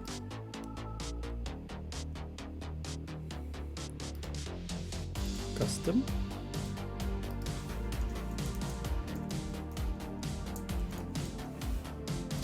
done, test the trigger, that's cool, continue. What happens with YouTube?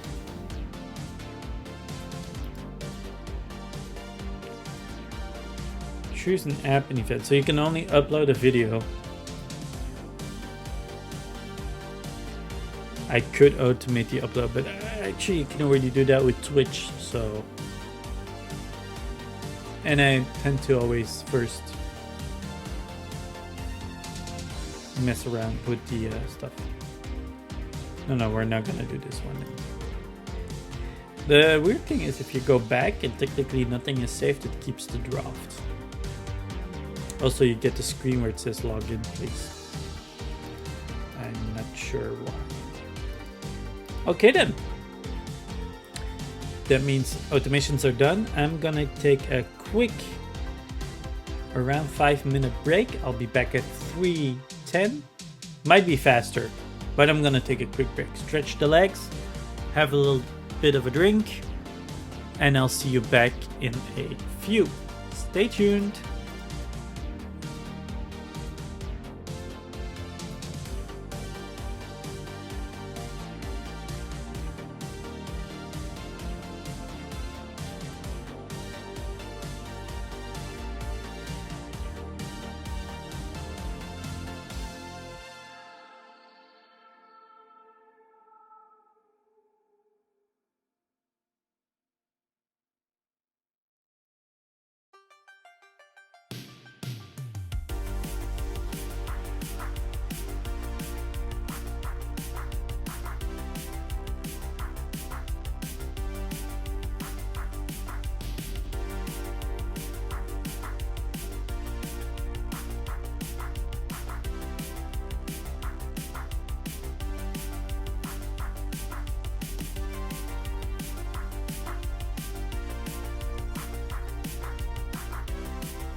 All right, chat, we're back.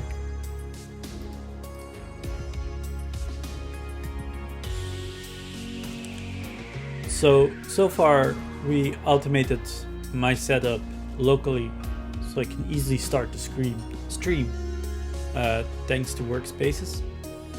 So it will open up Streamlabs OBS, my sound stuff, my Spotify for the music, and I think that's it.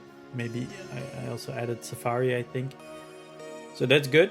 Then we automated all of the notifications. So as soon as I go live, both Facebook and Twitter will get a notification, which are the Twitter being the top priority, as in channels where I want to do that. Instagram would have been nice, but they don't really allow stuff, sadly. So that one will be, I will need to do manually still. But that's fine, it's just a picture, post, and done. At least I don't have to like type all of the stuff everywhere. So that's good. LinkedIn, I'm not gonna do that because it's a bit weird. It's you know, I see LinkedIn as a very professional platform, except for the spam bots. So I'm not gonna do it there. So technically, but yet in theory, I still have like 50 minutes left in this stream, as I usually stream until 4 according to the schedule. So what I want to do is improve on the stream. So I added new lights, as you can see, so my face is a bit better lit. I still need front key lights so that when I don't look at I'll give you an example. This is what happens if the screen darkens. So I need something that keeps that stable. I'm not sure I'm gonna get that by next stream. Shouldn't be too long. And I think what's next is, I'm just gonna quickly check. So I have YouTube, Facebook, all of that stuff. All right, I'm gonna see, because I'm using a theme, if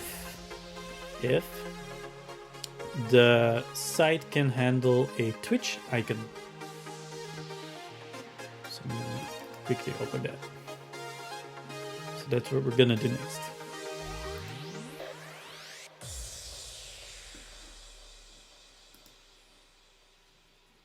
See, and this is what I mean, it's a dark thing, and so my face is dark. Here we go. All right, so on my own personal website, I have not that much, because I just have the blog, which technically has been a while. I haven't written on it for a while, and I should. And you have links to like Facebook, Twitter, Instagram, YouTube channel, LinkedIn, and my GitHub, but there is nothing linking to my Twitch. The worst thing is, it's been a while since I did all of this, so I have to check where this was. It's here.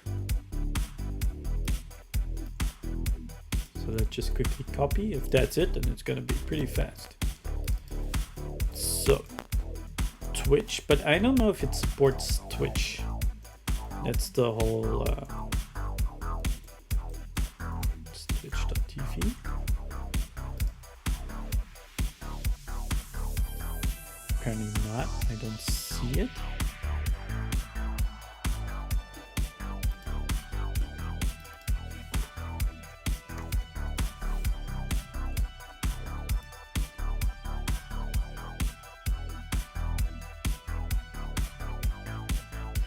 I don't know if it's you know what? I'm not gonna run it here. I'm just gonna run it in my browser. It's gonna be much safer.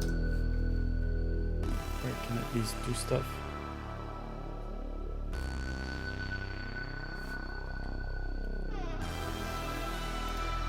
That's not supposed to be so slow.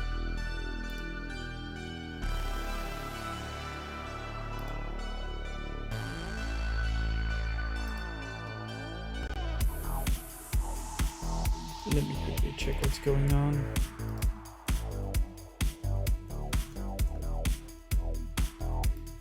Okay, let's stop this. I don't know why it's doing it. You can have a terminal, right? Local.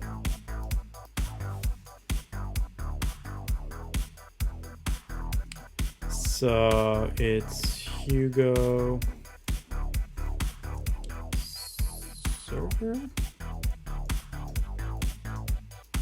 -d error. Already been defined, so yeah. Twitch. There's a warning, but there's always a warning. Okay, so it's running. So it should show up now. You see, it doesn't have a Twitch icon. So technically I cannot put it in there. And the thing is, I'm using a different team, so I'm just using one that I did not write myself. So I don't have the it's weird. Where are the images? Layouts? Partials? It's been so long since I checked all of this out. Here they are. So you have Keybase, Mastodon, Medium, Slack, Stack Overflow, Twitter, YouTube, but you don't have a Twitch one, which is probably why it's not showing up here.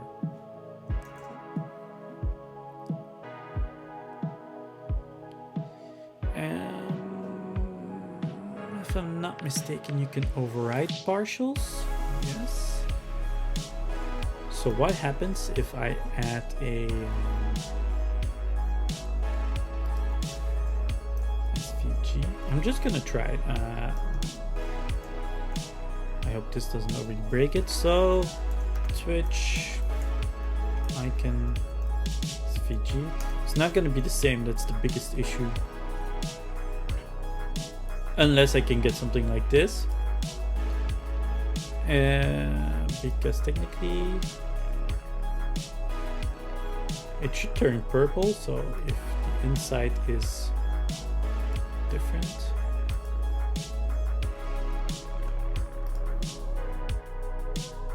Icon finder. That's PNG and I need SVG.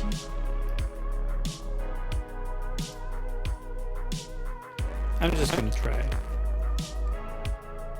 We'll see what happens.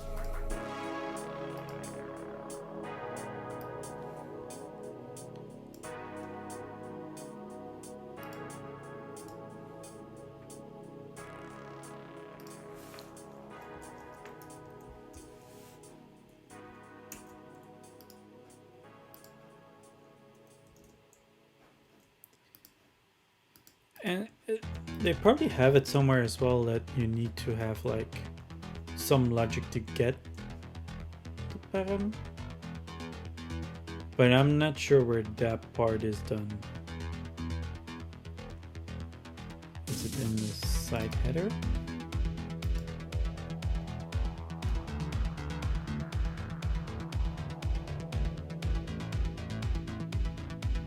No.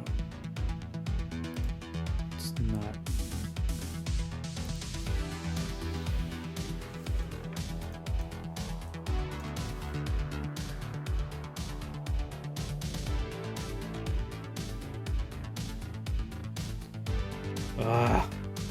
This is not social follow. Okay.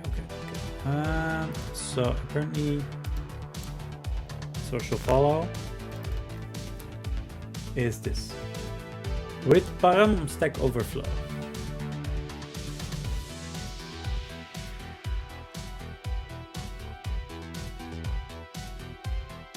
So technically I can take this one, copy,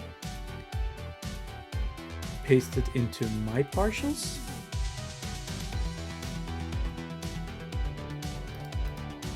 Doesn't work like that in this one. I cannot do like copy paste and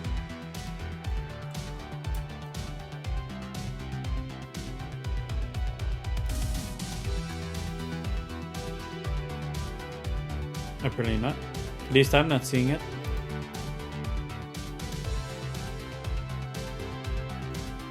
Okay.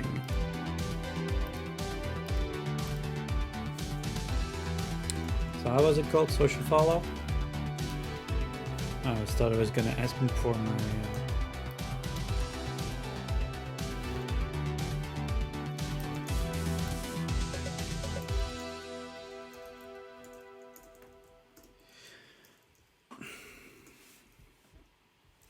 Why does it say audio resist? Cancel. Is it creating it here? Untitled, right? There is nothing in here.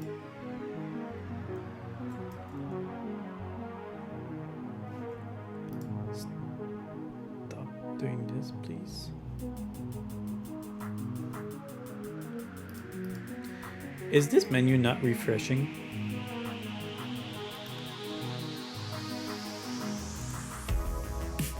Remember chat, we're just trying out Nova. It's not clear if I'm gonna keep using this. I'm just gonna quickly check. There's a social follow in... What the? It pastes it in the... My god. So I need it in layouts partials. That's what I need. Don't save. I don't know why I pressed copy paste and I want to paste in partials, but apparently Nova just pastes it in wherever they want. So with param, just gonna add extra space so I can easily see what I'm doing. Switch. Link transition. I don't know if that actually has any effect. It's probably the controller, the color. Follow on Twitch. Opens in a new window. SVG. Twitch.svg. New window icon.html. Okay.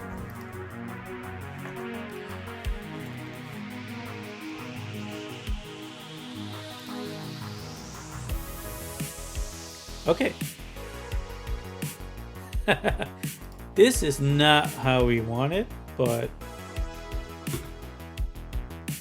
at least it's there, right? So that's a plus, but I definitely need a better Twitch icon. Also, it's I need like a round black.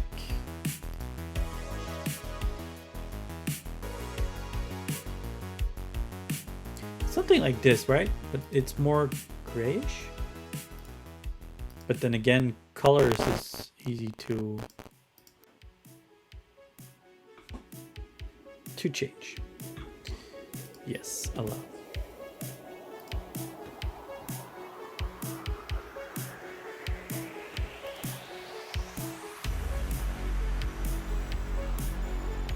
So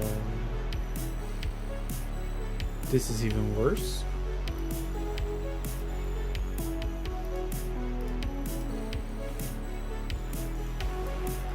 Wait, I guess we first need to.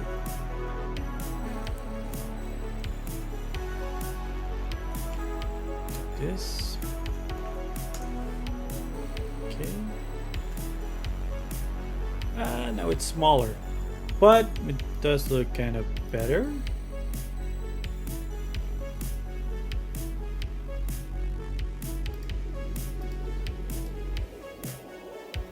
No. Just want to remove the file. I'm already noticing like some frustrations with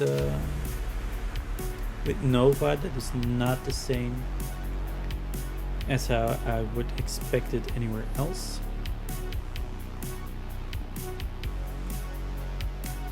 So I have my Twitch, right? That's fine. Social follow, it's there. I just need to make it better. So let's see what else we can do.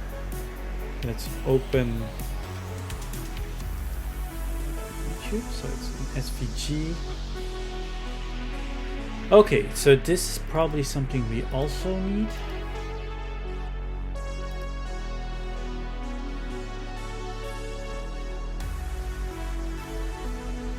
There's so much. Can you?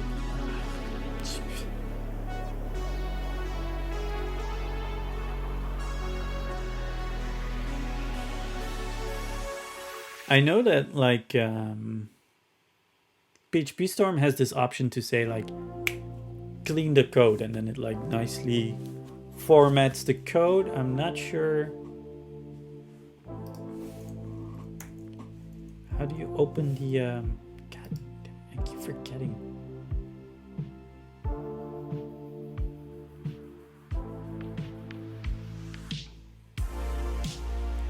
Chat, if anybody knows, feel free to jump in. I'm not sure how to say. I want the code to be formatted. God. Where is it? Where is this? So command palette and then format code. Edit format. Capitalize, make lowercase, no. Edit. There is no format. There's transformation, but it's not. Wow. Code, folding. Oh, apparently this one doesn't have that. That is so weird.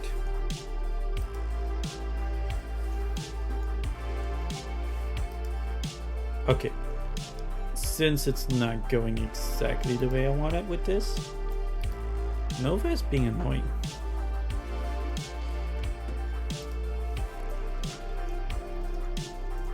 Nova format code. Great.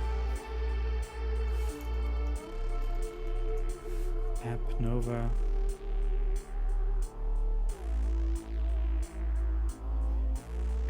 You know what?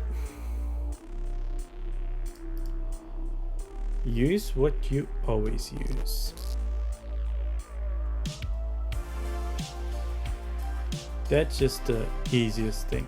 So let's not use this anymore. Cancel. Oh, no. Terminate the console. That's fine. Thank God for multiple stuff.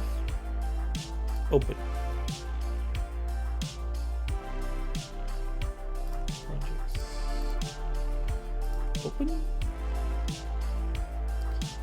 Now chat, I know you can have a console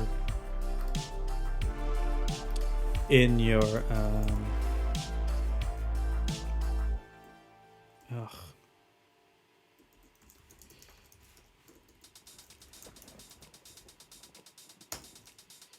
okay, so it was Hugo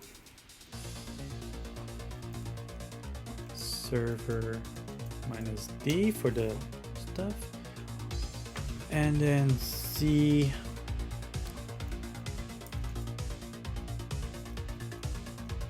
boom. So at least I see what the hell is going on in Git.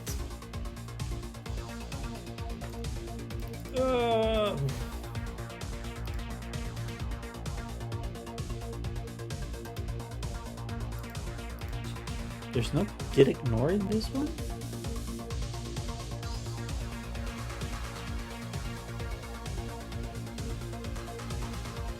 Yeah, VS Code indeed supports it, and so does PHP Storm.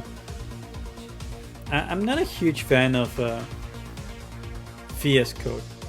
It's not that I'm not a fan. It's, you know what? Let's do it. VS Code, Visual Studio Code. I have it, so it's fine. And I think my site is even default open in it. Thank you. I'm just not sure how readable it is in Puzzle.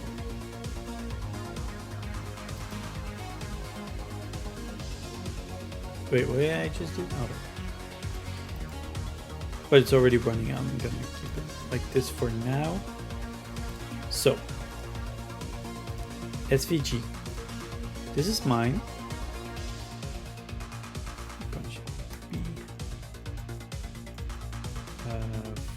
Format code.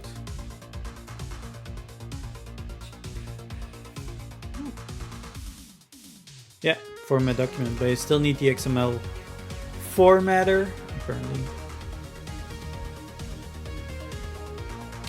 Except I have no idea which one to take, because I have no experience with these. These have 2.1 million, 4 stars. Can't be bad, right? Oh, the Red Hat one? Okay, uninstall. Install.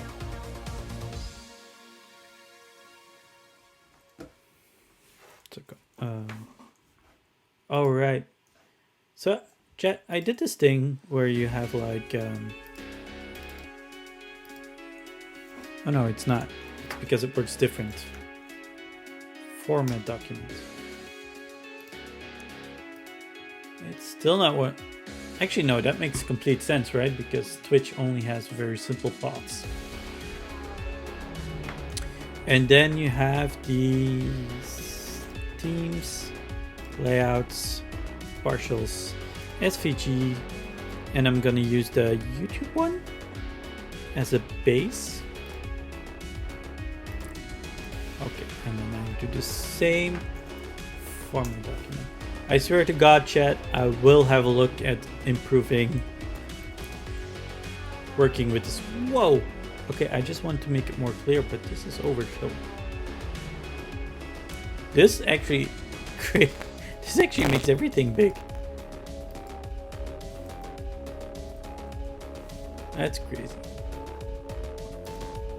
If you cannot read it now, I don't know if you ever can, but it's here. So nice thing now is I can swipe and I can have a look here. Okay, first it says width, size, height, and then the width is also size. And then it has some XML stuff. And this one has height viewed box. I'm not an SVG expert, but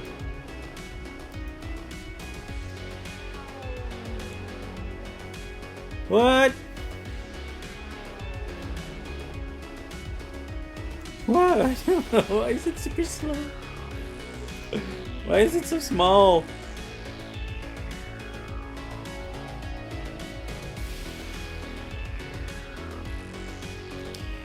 It says width size. So what does it switch? Oh, no.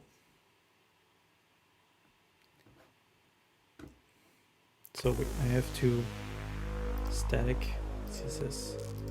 So I have some custom CSS, so I could add one for the Twitch, but I'd have to see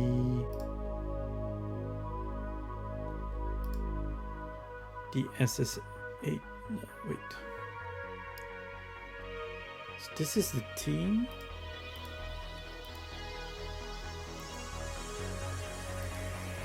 Does it like have something in the config that adds the team.toml? No.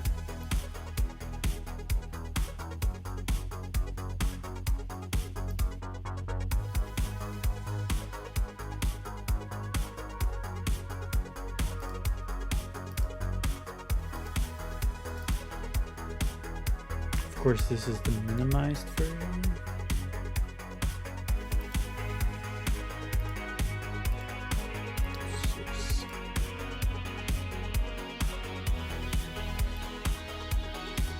Question is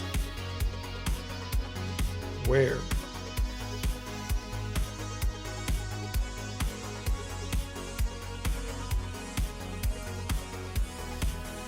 Nope. Social icons.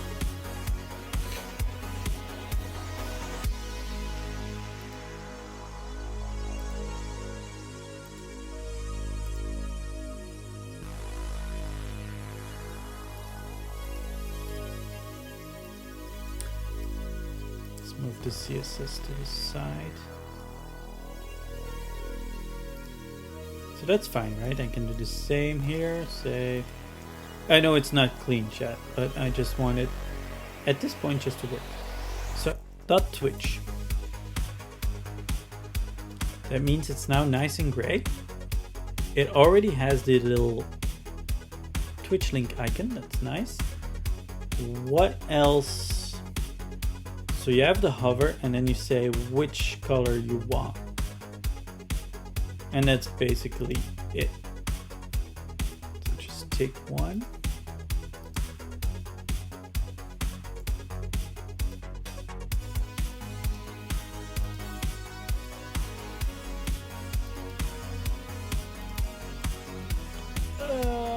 What is the official Twitch purple color?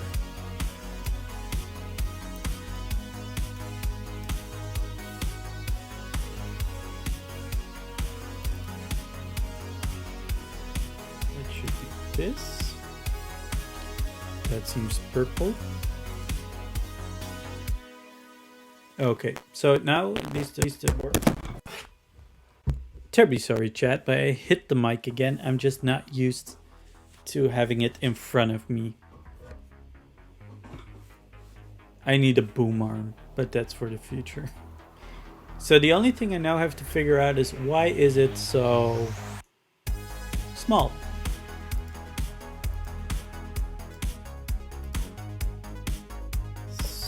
Why is it small?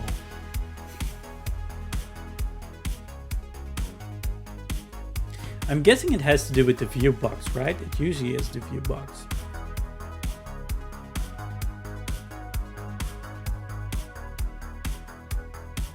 Does this have different? See, this has different view boxes.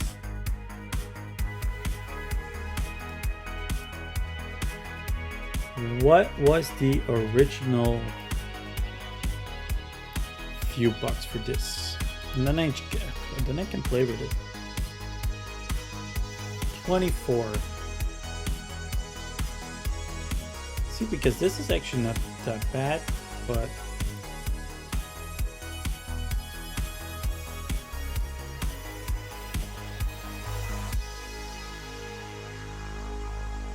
here we go.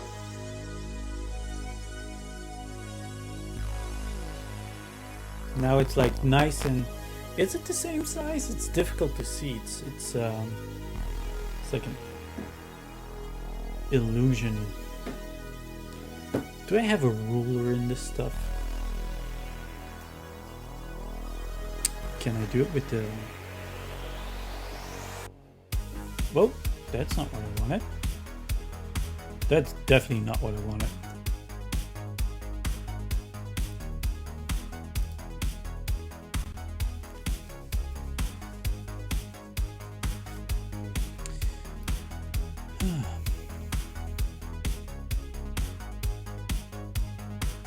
they seem to be the same size.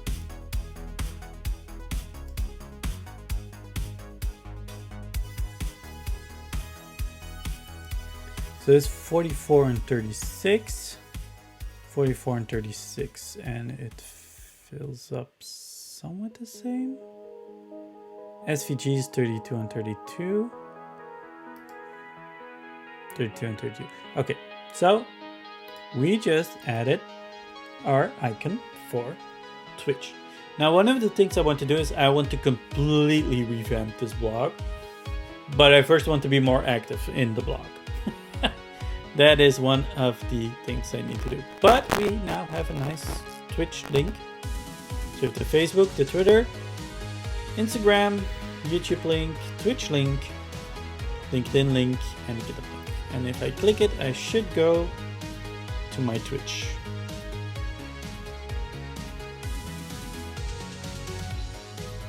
Confirmed. All right, now. It's not yet on my production mode. That is okay.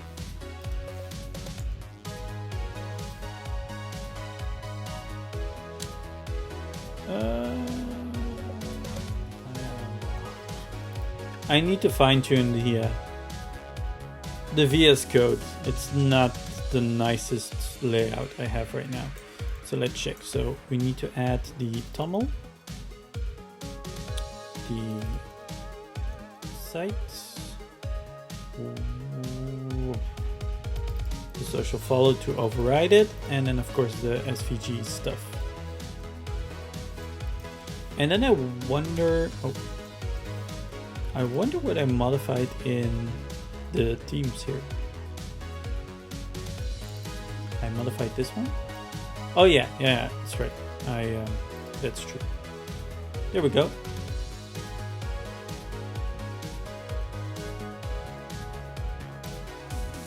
There we go. I keep doing the wrong. So the only thing I have is .idea, which I should add to my. I thought I already added that to my.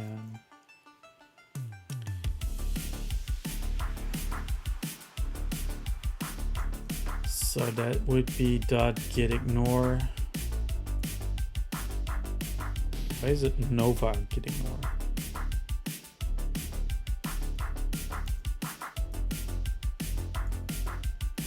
Cat. Don't I have idea already? Not completely apparently.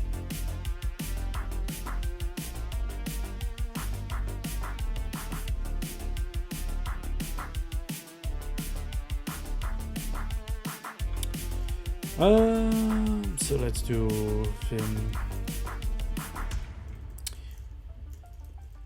.getignore.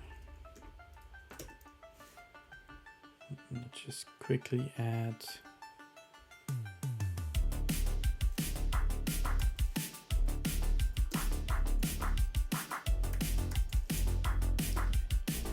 was it like this? I keep forgetting it.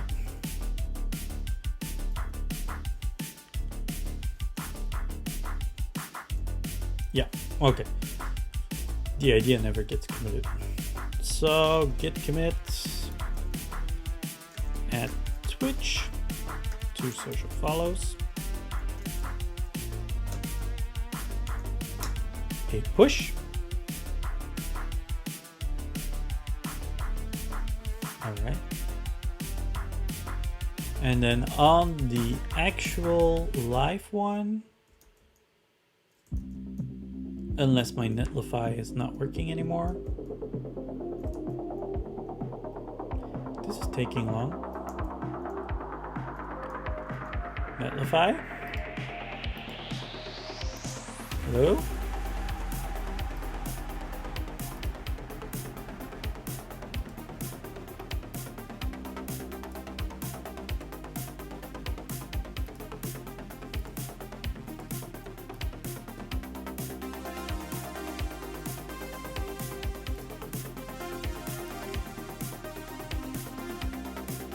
Ah, there it is, my Twitch. Okay, cool.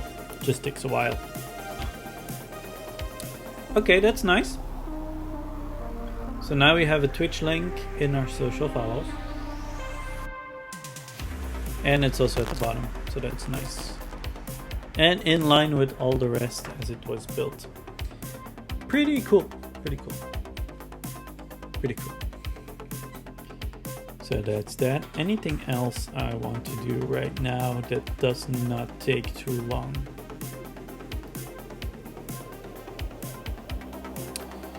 Not really. I'm just checking my to-do list, chat. Sorry. Yes, there are still some things, but that's gonna take a bit longer to figure out what to do and how and what.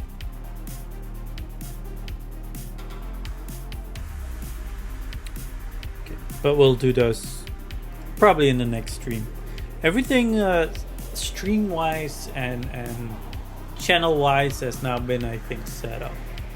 So a quick recap of everything is we went through our links today that I gathered throughout the week. If you have any interesting links you would like to see in the stream, which will also end up on the YouTube channel, of course, then let me know. Send me a DM, hit me up on Twitter, Facebook, YouTube, wherever. Just hit me up, give me the link, tell me what it's about, and 9 times out of 10 at this point I will show it, unless it's truly spam or not suitable for work or anything related to technology. And then we set up Zapier, so whenever I go live now, both Twitter and Facebook will receive a new tweet and a new post respectively saying I'm going live, which means that I don't have to do it myself anymore, with the exception of Instagram, because they do not allow Zapier to connect to them for posting purposes, at least. And we set up Workspaces so that next time I want to stream, I can easily just click one button and it will open up all my software that I need for streaming. And then last but not least, I also added the Twitch badge, which you can see here on my website socials, so that on the website I have a Twitch link.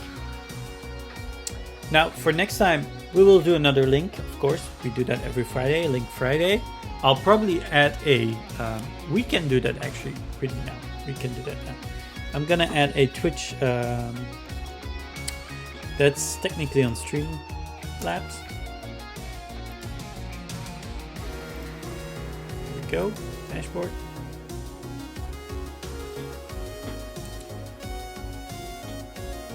Nothing bad to see here. It's Cloudbot.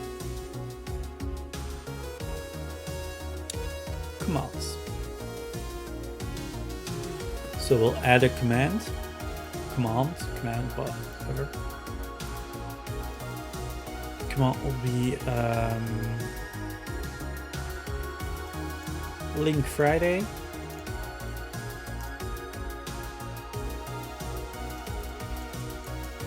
LinkFriday is the Friday that we show a lot of links.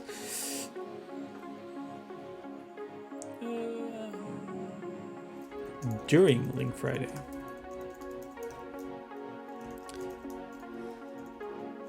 We go over different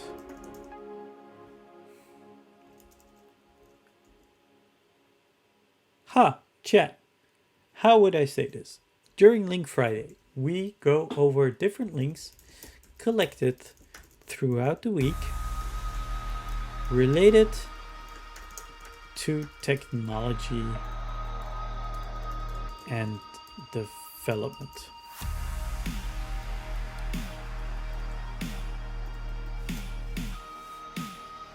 What's wrong? That's what I said.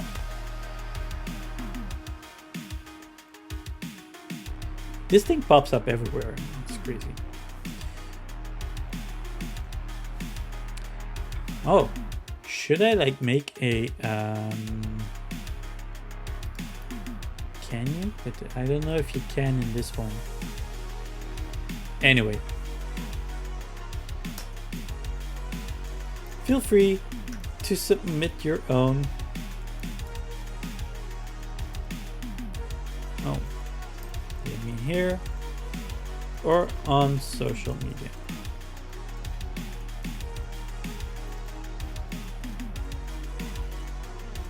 Media.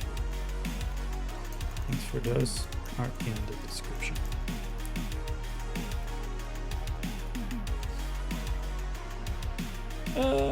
Yes. Boom. During Link Friday, we go over different links collected throughout the week related to technology and development.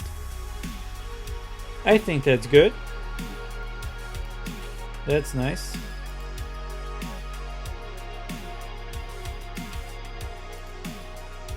Now remember, chat, we also have a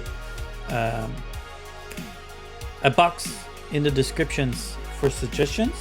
If there's anything you'd like to see or think this will improve the stream, or you have a suggestion, feel free to add it there. Now I'm quickly checking. There are like polls and stuff, but there's nothing to say like if you want to add something, add it here. So that's that.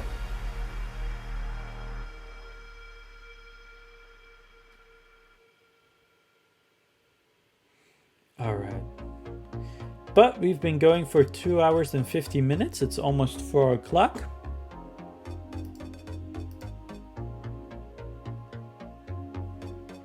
So that means we're closing down the stream. So quick recap on today.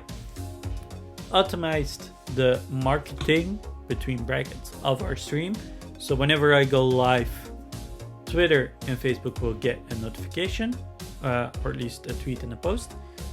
I set up everything so that when I want to stream, I can just click one button and every software related app opens up.